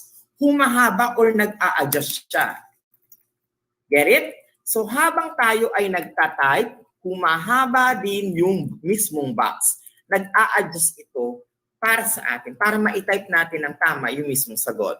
Ang kilusang propaganda ay itinatag ng mga ilustrado gaya ni na Jose, kunyari mali sagot ko Jose Bonifacio, Graciano Lopez, Haina, at Marcelo del Mundo. Kunyari lang mali sagot ko. So if we click check, makikita natin kung alin ang tama, and if you click check, makikita rin natin na ano ba ang item na nagpapamali. And if we click show solution, makikita natin kung ano ang tamang sagot if it is a supply type format kagaya ng identification o yung pagbubuo mismo ng mga words na ini-indicate sa isang paragraph. We have seen this doon sa mga modules natin, and we can recreate something like this dito po sa H5P. So I hope marami kayong nakita at na-visualize na ano ang pwede nating magamit para dito sa H5P. So if we go back now to the memo, mapapansin niyo na ay ganun lang pala kadali. You need to arrange the lessons. Lesson, it can be in a PowerPoint format na tinransfer ninyo, ilagay ninyo as part of the lesson, then put down the exercises related to it. After that, add another input or lessons.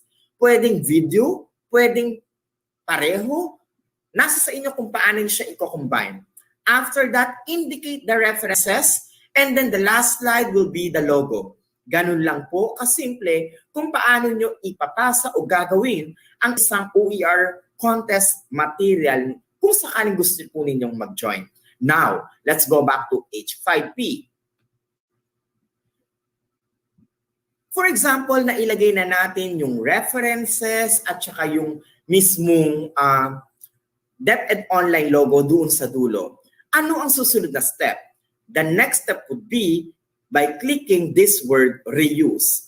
Click reuse and download as an .h5p file, at habang dina-download ninyo ito, yan ngayon ang ipapasa ninyo sa amin para ito ay inyong maging entry para sa OER contest. Hindi ba't ganun lamang kadali? Again, hindi 8 pages ang makikita. Minimum of 50 pages. At sa minimum 50 pages na yun, kung gusto mo mag-go beyond kagaya ng hanggang 70, okay lang yun. But to do it, kinakailangan ma-download ninyo yung click reuse, at kung anong mada-download ninyong file, yan ang ipapasa o i-share nyo sa amin via Google Drive. Take note, in terms of submission of your OER content materials para po dito sa ating OER contest, nandito po siya sa dulo. Ayan, tignan natin yung memo.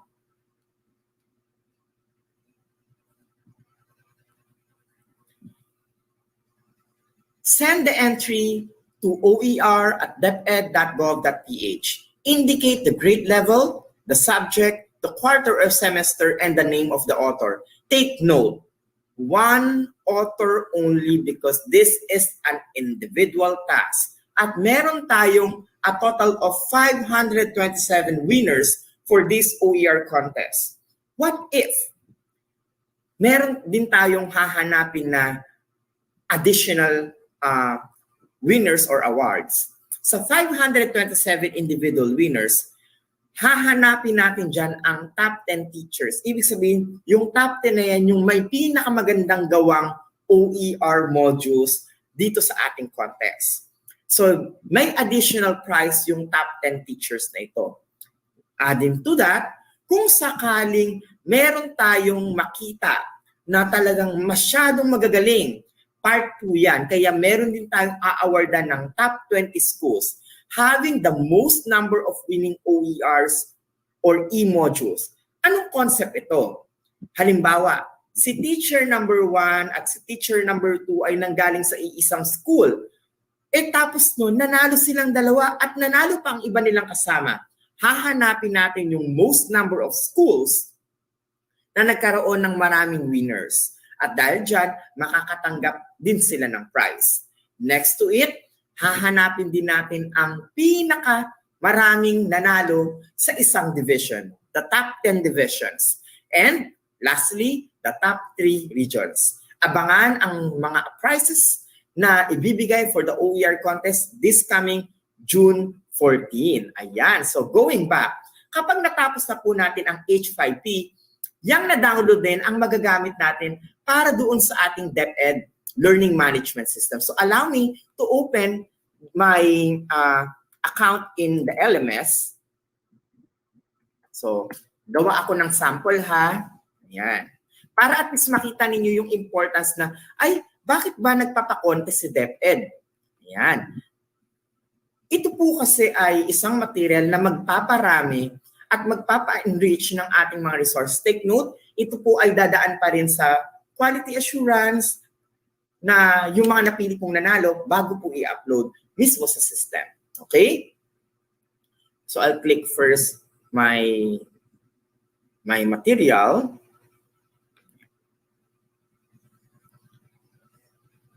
So again, ito ay sample lamang ha, dinidemo ko kung papaano magagamit ang H5P. All teachers will be having a training on how to utilize the learning management system. Okay? Kaya wag po kayong mag-aalala. Here, I'm going to upload the one which I have downloaded, yung ginawa lang natin na H5P content. So I'll click add an activity or resource. And I choose the H5P interactive contents. I'll locate it in my downloads folder.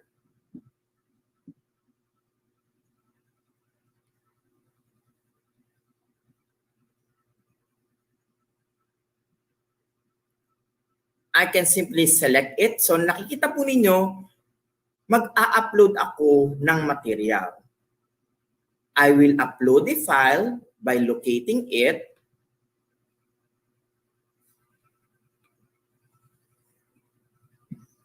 This one, the H5P file, and I will use that. So ibig sabihin nun, lahat ng mga entries na ipapasok, whether it's Kutobi author or yung gawa po sa H5P, yan ay magagamit na materials or enriched materials sa learning management system. Bukod po doon, yan din po ay gagamitin din as part of the DepEd TV episodes at ganun din po sa mga Itulay tutorial session. Kaya ito ay magiging added resources na makakatulong nationwide. Maraming mga mag-aaral ang maaabot po nito. Okay? So while we are waiting for it to be completely uploaded into the learning management system, ibig sabihin nun, lahat ng ating resources ay magiging ready-made. Kung sakaling si teacher ay gusto mag-create, yan ay tuturo po namin sa paggamit ng learning management system soon. At sa pamamagitan po nito, napaparami natin yung ating mga resources. So it's now ready. After that, I can simply click grade. So pipiliin ko lang dito na uncategorize yan. Ayan. Para hindi siya hahanapan ng grade. And then after that, choose activity completion. Edit ko lamang po ito. Ayan.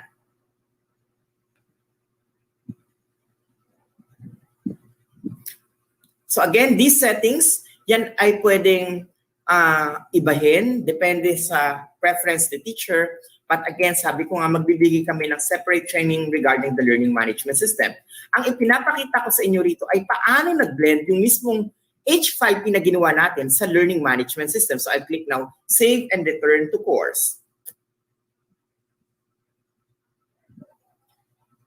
This is the view for the teacher. Now, if we are going to use a view for the learners, palitan natin ng ating viewing screen.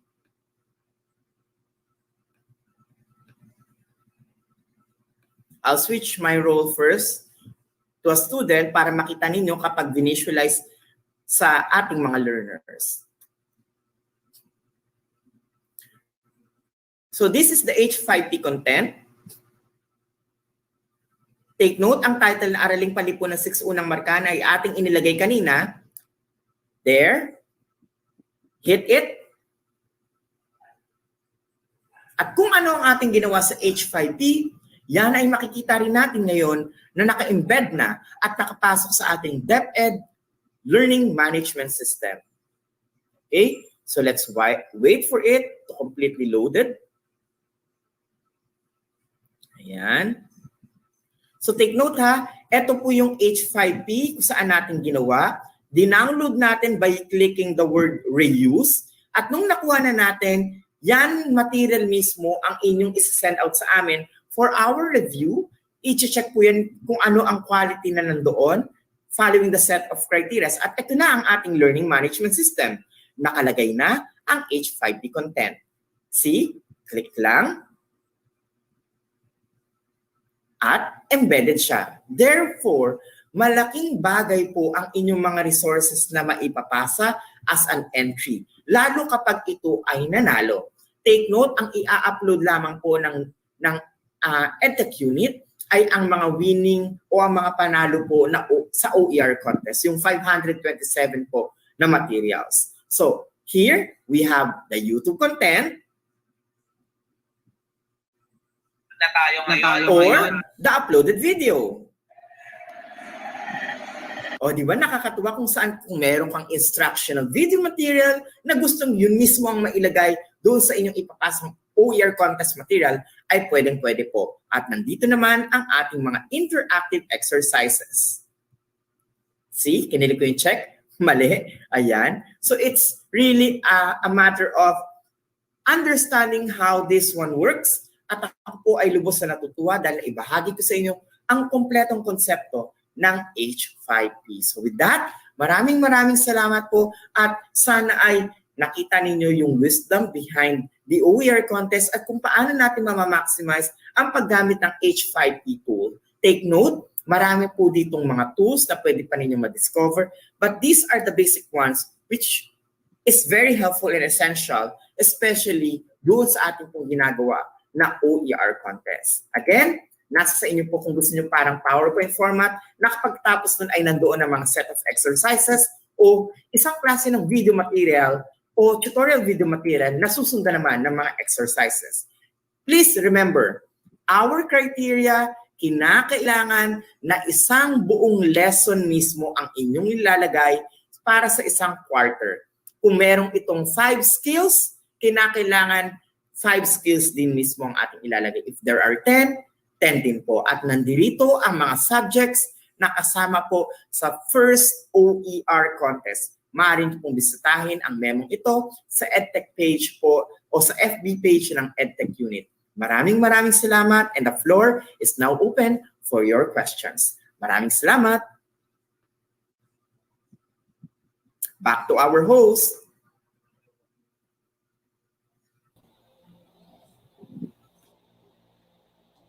Alright. Right. Grabe. Alam ko ang ating mga teacher participants ngayon na Tutor Jane ay excited na at malamang nag-uumpisa ng mag-isip, nasa na ba yung mga PowerPoint presentation na gawa ko? O kaya, may idea na kung paano nila uumpisahan mamaya ang kanilang H5P na entry Yes. sa first OER contest. Yes, Sir Mudge. Talagang marami na ang na-excite na talagang simulan at tapusin na yung kanilang module para sa OER contest. Ayan. Alright. So para sagutin ang mga questions ng ating mga online participants ngayong umaga, ay nandito po ang ating head ng Educational Technology Unit all the way from Bulacan na nakasakay, hindi ko alam kanina, sabi niya nakasakay siya sa tricycle.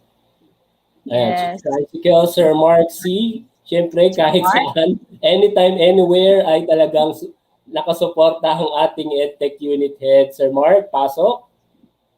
Sir Mark? Hello, sir. Hi, sir. Good morning. Hello po, narinig ako? Yes, sir.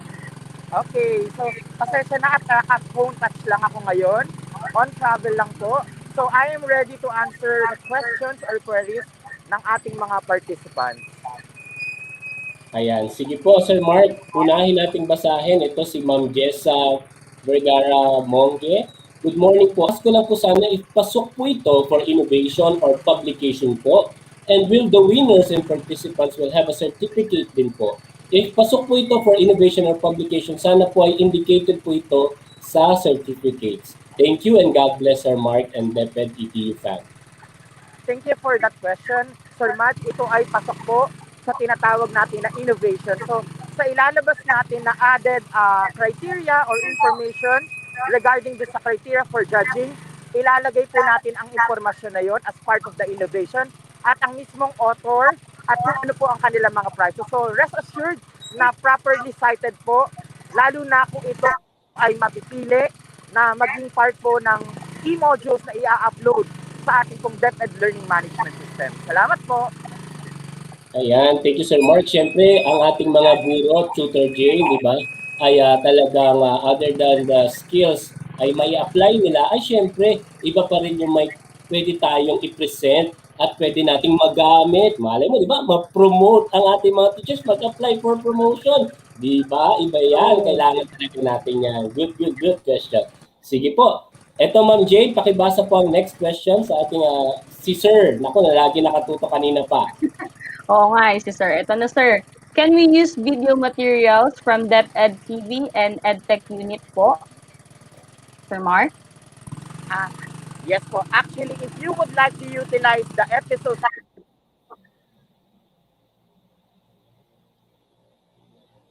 Sir Mark?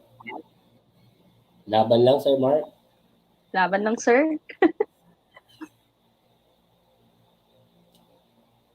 Alright, so habang inaantay natin si Sir Mark na connect, yun nga, no, may question din kasi ako kanina kay Sir Mark, na paano kung meron akong nakita sa National Geographic, pwede po ba yun? Sabi naman ni Sir Mark, yes, basta properly cited. Dapat nakasite kung sabi ko na yung video.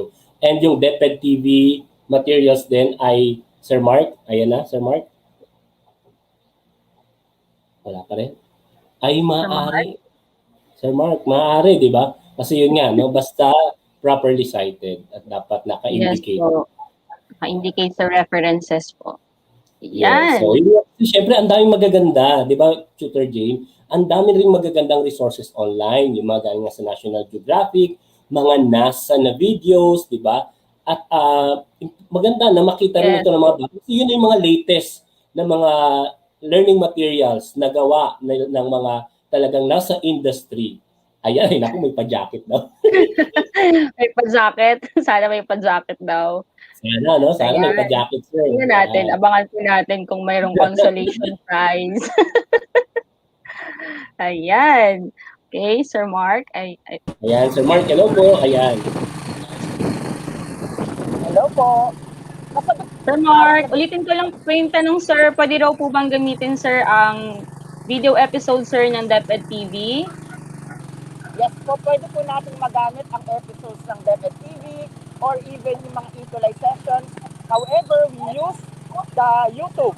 Hindi po natin kailangan i-download dahil pag dindownload, masasubject tayo sa copyright. So, kailangan, pag gumamit tayo ng mga tools, link lang po ang ating gagamitin. Okay. Yung aking present kanina. So, I hope clear po yun. Alright. Ayan. So, Sir Pilot Teacher, so I hope nasagot na po ni Sir Mark. Pwede pong gamitin, pero make sure na yung link po directly from DepEd YouTube channel po yung ating kukunin or from YouTube ng ating mga DepEd TV episodes po. Yes. DepEd So TV. talagang importante no na talagang link lamang po at isite po natin kung saan po ito galing. And yes po, we will use the URL, sabi ni Sir Pilot. And my question po, Sir Mark, pwede bang kahit hindi manalo daw ay may certificate na May ma-receive? pa-jacket. Ah, ganito po yun. All entries na ating pong i-accept, makakatanggap po sila ng certificate na pumasok po for review ang kanilang mga gawa. Yes. Okay. Alright, so nasagot po ang question na yan. Thank you, Sir Mark. So, At basta kunyari, nag-submit. So, for example, Sir March, nag-submit sila and dumaan ito sa review. Manalo man o matalo, sila ay makakatanggap ng certificate. Ayan. So, join na. Si Manalo yes, Matalo mga certificate.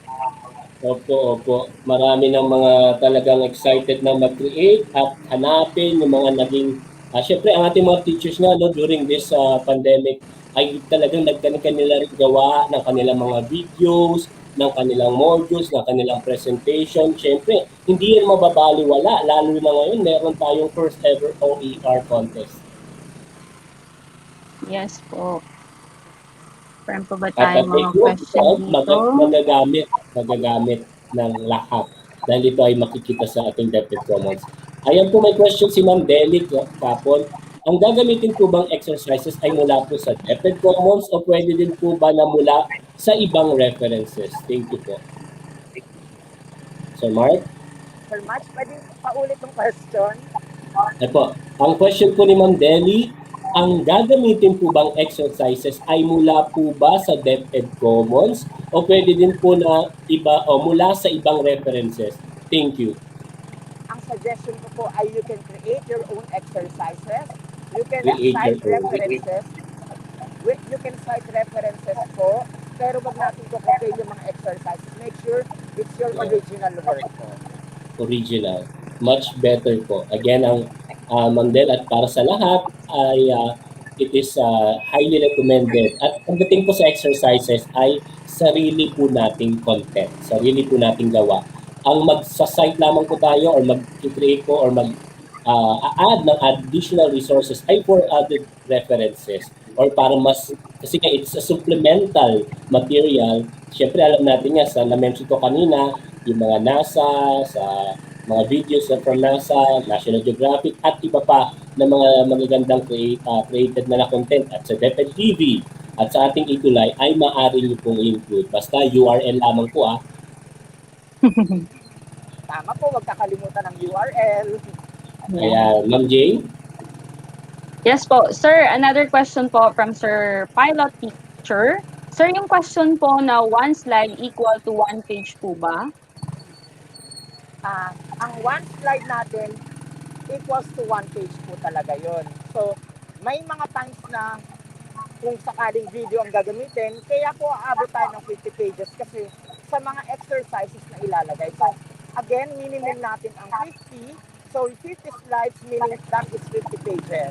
Nasa sa end nyo na po kung paano nyo po siya i-arrange, but the minimum is 50 po. Thank you. Alright, so malinaw po yan na minimum po na 50 pages at kaya po ganun karami ay syempre nga po ay mayroon tayong mga title page, references at mga exercises na include sa ating isa-submit. So may question po parang pangatlo ko na itong nakikita. Sir, may deadline po ba ng submission of entry po? Naka-indicate din sa memo. Yes. So meron po tayong deadline which is June 30. So kung bibilangin natin yan, meron na lamang tayong 26 days to submit our submission po for our first OER. At may judging po yan ng July 1 to 14. And then ang announcement ng winners po ay July 15. Ayan, Ma'am Jane, may question po tayo. Sir March, can I add something? Yes, sir, go po. Actually, kung ang mga teachers natin ay may mga PowerPoint presentation, just like what I mentioned earlier kanina, mahalaga na pwede natin i-lift ito para makatulong to add the contents doon sa ating H5P content. Sila mahirapan. Yes, so yun po Sir Mark, no, na-mention din natin na pwede na nilang magamit at i-include nga yung mga created na nila na content na PowerPoint presentation. At yes sir, Yes. excited na po sila. At excited na Yes. tayong lahat sa kanilang gagawin at sa ating mga participants po na At syempre po, mag-create. Yes. yes, Sir March. At syempre, accepted By the tayo way, dyan. Opo. By the way, Hindi the kami EdTech kasali, unit bawal lang. personnel are not allowed to join the competition, but we are allowed to give assistance. Ayan. Ayan, sayang. Sir Mark, kanina po, Sir March, may tanong kanina po. Ano bang question po yun?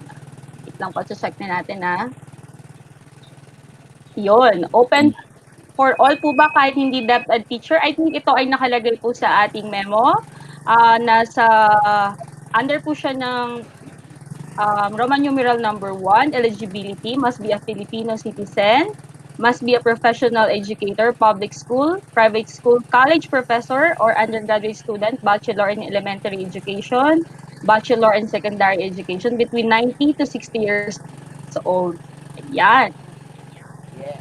At letter D, Or baka may ethics gusto pa unit po kayong personnel are i-add. not allowed. Yes, ayun. Yun talaga yun. Thinking it are not allowed to join. Sir Mark, baka may Single gusto pa parent kayong o, idagdag po doon. ayan. Single man sila o married, pwede po silang mag-join. Yan, may nakita Alright. pa ako isang tanong kanina dito, sir. Yung mga subjects po natin ay nandun na rin po naka-attach po sa ating memo. Visit nyo na lang Yes. po ang Yes po. ating EdTech Unit FB page. Nandun po yung mga list. I think, Sir Mark, this is only the first subjects po no, na pwedeng gamitin. Kasi may mga nagtatanong ba't wala rong Pukiri, walang programming. So, abangan po nila sa next release. Correct po. If ever po na wala po kasi ang subjects natin doon, as for our first OER contest, it means pwede pong nasa second OER contest po siya. Dahil ang ating pong bibigyan ang nasakto po sa ating prizes ay 527 winners. So, dahil hindi tayo pwedeng mag-skill, doon natin siya ilalagay sa second OER contest. So, abang-abang po sa announcement na yon. Okay, Ayan. So, ayan. abang-abang po, may second pa. Ngayon pa, umpisa pa lang yan. So, huwag malulungkot at malulumbay kung wala ang iyong subject doon sa listahan sa ating first OER contest. Pwede ka na nga mag-prepare o mas advanced ka pa. No? Alright, so, Ma'am Jane, meron tayong question dito, si Ma'am Marites Friginal. Sir Mark, ask lang po, what if gusto ko pong gamitin ang exercises sa module na ginawa ko as writer at validated naman po ng division? Pwede po ba yun? Salamat po.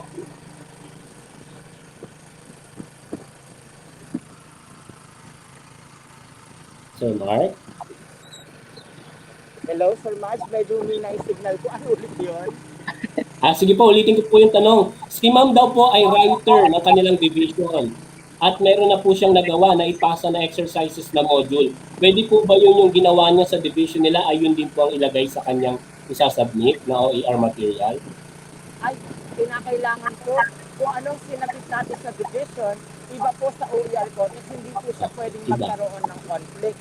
Dahil ito pong OER contest ay isa lamang pong supplemental activity para sa mga learners natin. So, ang main material pa rin ay yung module. So, kung module writer po tayo at kukopay natin yung ating sinulat para sa OER contest, hindi po pwede kasi po ang ownership ng inyong pong sinulat ay mapupunta po sa division.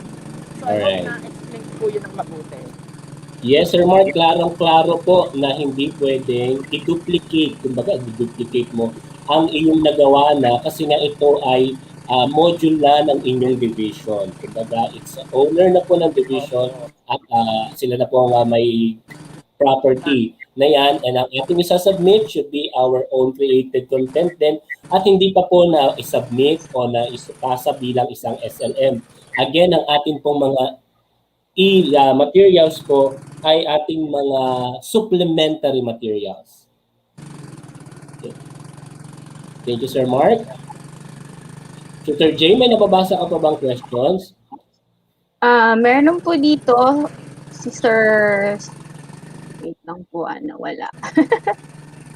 Ang daming tanong eh. Pero alam ko, excited talaga ang ating Opo. mga teacher na sumali.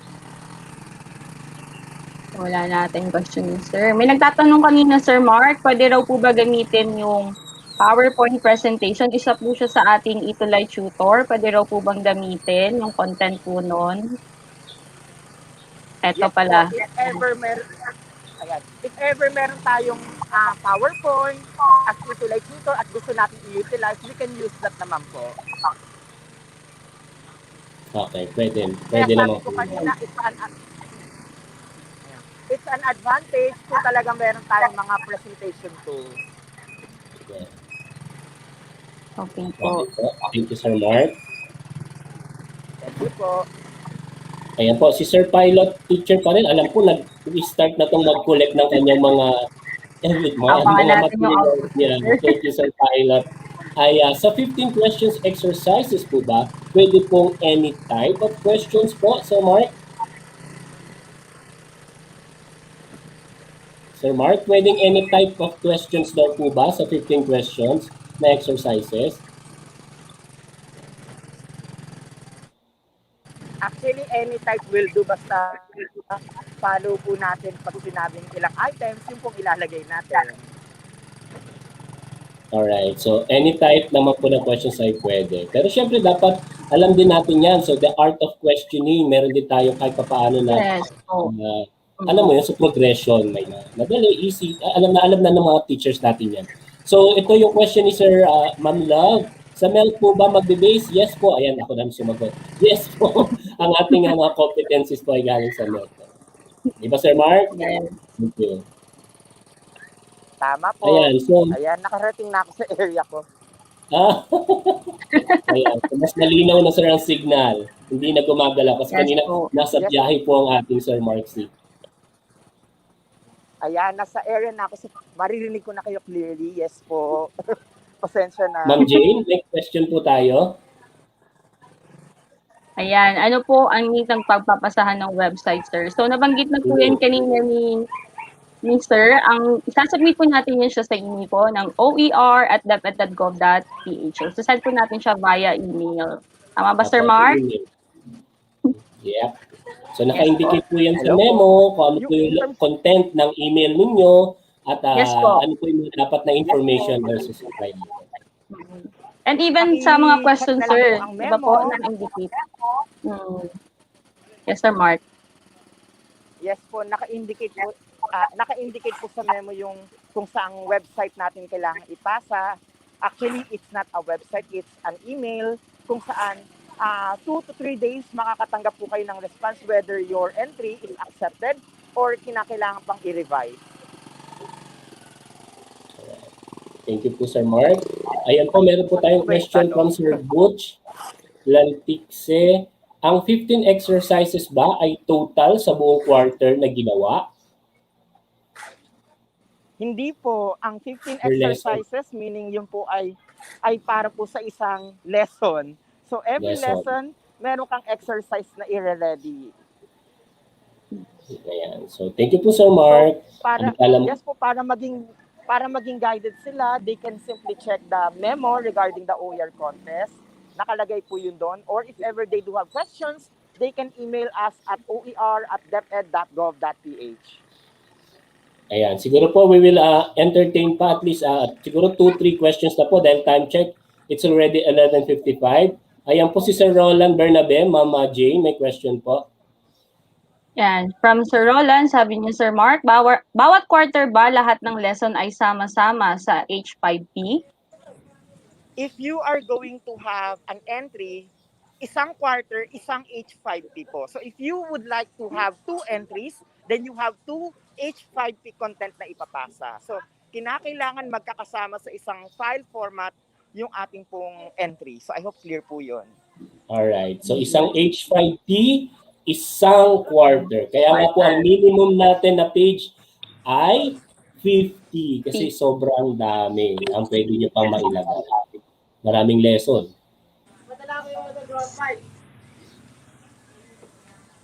By the Sir way, Mark. Sir Madge, Ma'am Jane, I would like to add up, ang ating pong MTB-MLE, it will be in Tagalog. Yung po ang ating gagamitin Ayan. muna for the Okay po. competition. So it's Tagalog po. If ever your subject is in Cebuano, Kapampangan, hintayin po natin. Baka ito po ay nasa second OER contest. So just prepare your materials. Alright, so I think halos yung mga major na questions naman po ay ating nasagot na. Ito si Ma'am Era Luna. One exercise per lesson po ba? Meron po tayo sa memo, naka-indicate po doon Ma'am Era, yung isang grade level, kung ilang questions. Halimbawa sa K to 1, 5 questions. Sa grade 2 to 4, 10 questions. 5 to 6, 15 questions. At 7 to 12 ay 20 questions po. 20. At ito ay per lesson. Yes. Ato, may question ulit. Talagang ready na sila, Sir Mark. Mag-prepare na kanilang mga resources. Pwede bang kumuha ng pictures sa Canva website? Yes, pwede po kayong kumuha ng pictures po doon. Just make sure that you cite it as a reference doon po sa second to the last page po ng ating resource. Pwede po. Since we have an agreement with Canva Philippines that teachers can utilize these tools. So let's maximize it. And good luck to all of the participants and those who are very much willing to join the very first OER contest of the Department of Education. Yes, Sir Mark. So again, na-mention po ni Sir Mark na pwedeng gamitin ang mga resources from Canva. So we would like to thank Canva Philippines sa talagang supportive para sa ating Department of Education sa kanilang pagpo-provide nga ng mga materials na yan ng libre para sa ating lahat. So shout out kay Sir Chris De Vera ng Canva Philippines. Maraming salamat, sir, sa inyong support.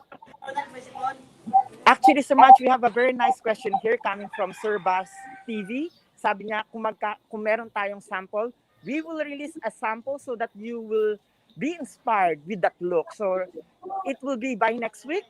Yan po ay gagawin ko ng video para po magkaroon po kayo ng idea at sana ay mapili po ang inyong gawa at manalo ng napakagandang mga prizes. Hintayin ng June 14 dahil kung inaasam nyo na magkaroon ng mga devices, hindi lamang isa, hindi lamang dalaw, pero marami ang inyong matatanggap. So just wait for it. Yes, so talagang alam kong excited na ang ating mga teachers. Pero sige, isang question na lamang po kasi ito medyo related at talagang importante, Sir Mark. If math po ay pwede ba ang medium of instruction ay sinubuan natin yung Bisaya, Sir Mark? Ayan, na-mention ko po kanina, ang ating pong mother tongue na gagamitin for the moment, it will be in Tagalog. So kung ang subject ay nasa kinder to grade 3, na kinakailangan ay naka-mother tongue. Specifically ngayon po sa first OER contest, everything is in either Tagalog or in English lang po muna. Alright, so maraming salamat po, Sir Mark. I know yung ating mga teachers Luzon, Visayas at Mindanao ay syempre gusto nila i-contextualize. However, for this contest po ay Tagalog muna po ang ating medium of instruction or kung ito ay sa Filipino, kung English po ay in English po. Alright, so maraming salamat, Sir Mark. At kung meron pang mga karagdagang questions ang ating mga participants, ay wag mag-alinlangan at wag atubiling mag-message at mag-email sa ating edtech@deped.gov.ph at maaari nyo ring i-message ang ating mga mahusay at mga very approachable naman po ng mga edtech specialists. Katulad ni Tutor Jay na ating isa sa lead ng ating mga OER trainings kasama si Sir Sherwin Lumeda at ang ating National OER Core Leader. Sir Mark, see any messages po para sa ating bago tayo mag-end ng ating session this morning? Ayan, so to all of our teachers, whether public school or private school, to the EdTech enthusiasts, college students, especially the BSE or BED students, ito na ang inyong pagkakataon para maipakita ang inyong husay at galing. Please join the first OER contest by the Department of Education. This is your chance na makalikha ng isang innovative tool na magagamit ng lahat ng mga mag-aaral dito sa bansa. Kaya naman, huwag nang mag-atubili at inyong simulan ang paglikha ng inyong instructional e-learning modules na magagamit natin sa susunod na school year. Again, this is your head, Mr. Mark Anthony C. of the ICTS Educational Technology Unit. Congratulations sa inyong initiative at hihintayin ko ang inyong mga submission o ang inyong mga entry. Yes, thank you so much, Sir Mark, for that inspiring Thank you, Sir at Mark. motivating words para sa ating mga teachers. Talagang na-challenge na kami na umpisahan ang aming mga gagawing submissions, ang aming mga lesson materials na nakasave lamang sa laptop na maaari ko palang magamit at ma-share sa ating mga kaguruan at higit sa lahat sa ating mga minamahal na mag-aaral. Maraming salamat, Sir Mark C. Ma'am Jane, bago tayo mag-end, any message po sa ating mga participants? Yan, maraming salamat po sa lahat ng nag-join this morning. And this is just only the session 1, Sir Maj. Diba? Meron pa tayong session 2. Abangan nyo po yan sa next Saturday, June 12. Kung meron po kayong mga question na hindi po natin nasagot this morning, pwede po kayo mag-message kahit sino po sa amin sa EdTech Specialist. Pwede rin po kayo mag-email sa edtech@deped.gov.ph. Yan. So maraming salamat, Tutor Jane, Ma'am Jane, sa pagsama sa atin ngayon. Ngayon ay tanghalian na. Maraming salamat at kita-kits ulit tayo sa ating mga susunod na webinar sessions kasama ang inyong mga EdTech Specialist, ang ating ICTS EdTech Unit, ang buong kagawaran ay lahat kami ay sumusuporta sa ating mga minamahal na mga mag-aaral, sa ating mga guro at pagpatuloy natin ang sama-sama nating pagtutulungan at syempre na maisulong ang sulong edukalidad. So ingat po tayo palagi. Stay strong and healthy. Thank you, Sir Maj. Keep safe and God bless everyone. Happy lunch! Happy lunch!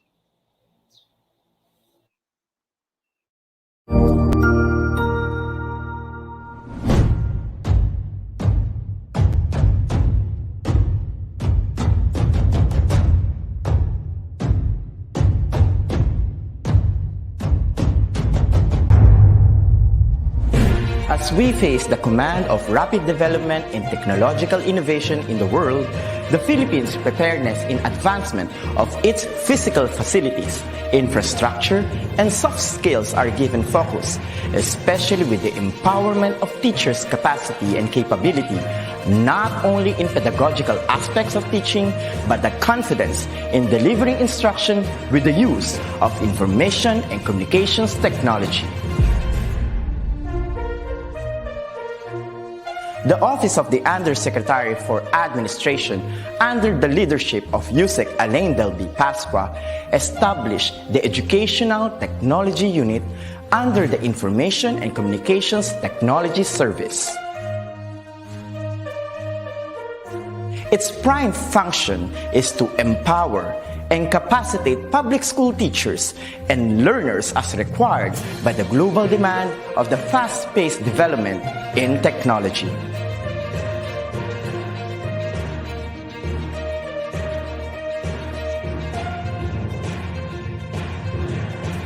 The task of the Educational Technology Unit is to promote and solidify the innovation and digitization projects that will support the requirements of the K-12 curriculum in delivering quality, accessible, relevant, and liberating education for all.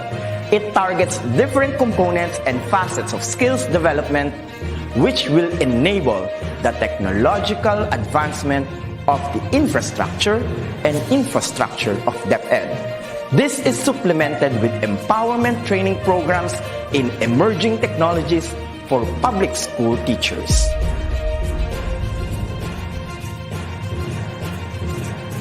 The programs of the EdTech Unit target the emerging pedagogies focused on open educational resources, robotics and mechatronics, coding and programming, virtual reality and augmented reality in education, mobile application development, Internet of Things, and the productivity tools for learning, which includes Microsoft Office 365, Google Apps for Education, and the different Adobe software tools. In addition, the maneuver of in-house applications such as the DepEd Commons and the DepEd Learning Management System is under the flagship of the EdTech Unit. the supervision of DepEd TV in ensuring world-class produced video lessons is another task of the office.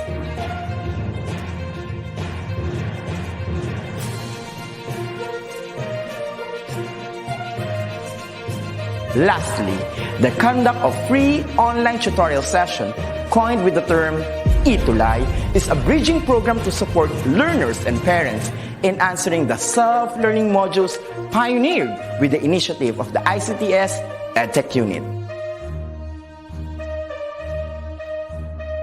A teacher's influence is limitless, bound with the heart for service and dedication to fulfill the greatest mission to educate the young.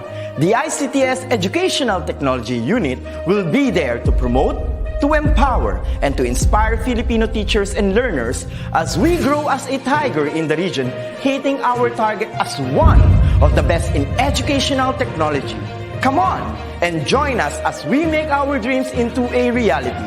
Sama-sama tayong lahat tungo sa iisang layunin. Simulan natin ang pagbabago dahil tayo ang mga gurong magtatayo ng makabagong DepEd. Sulong Edukalidad.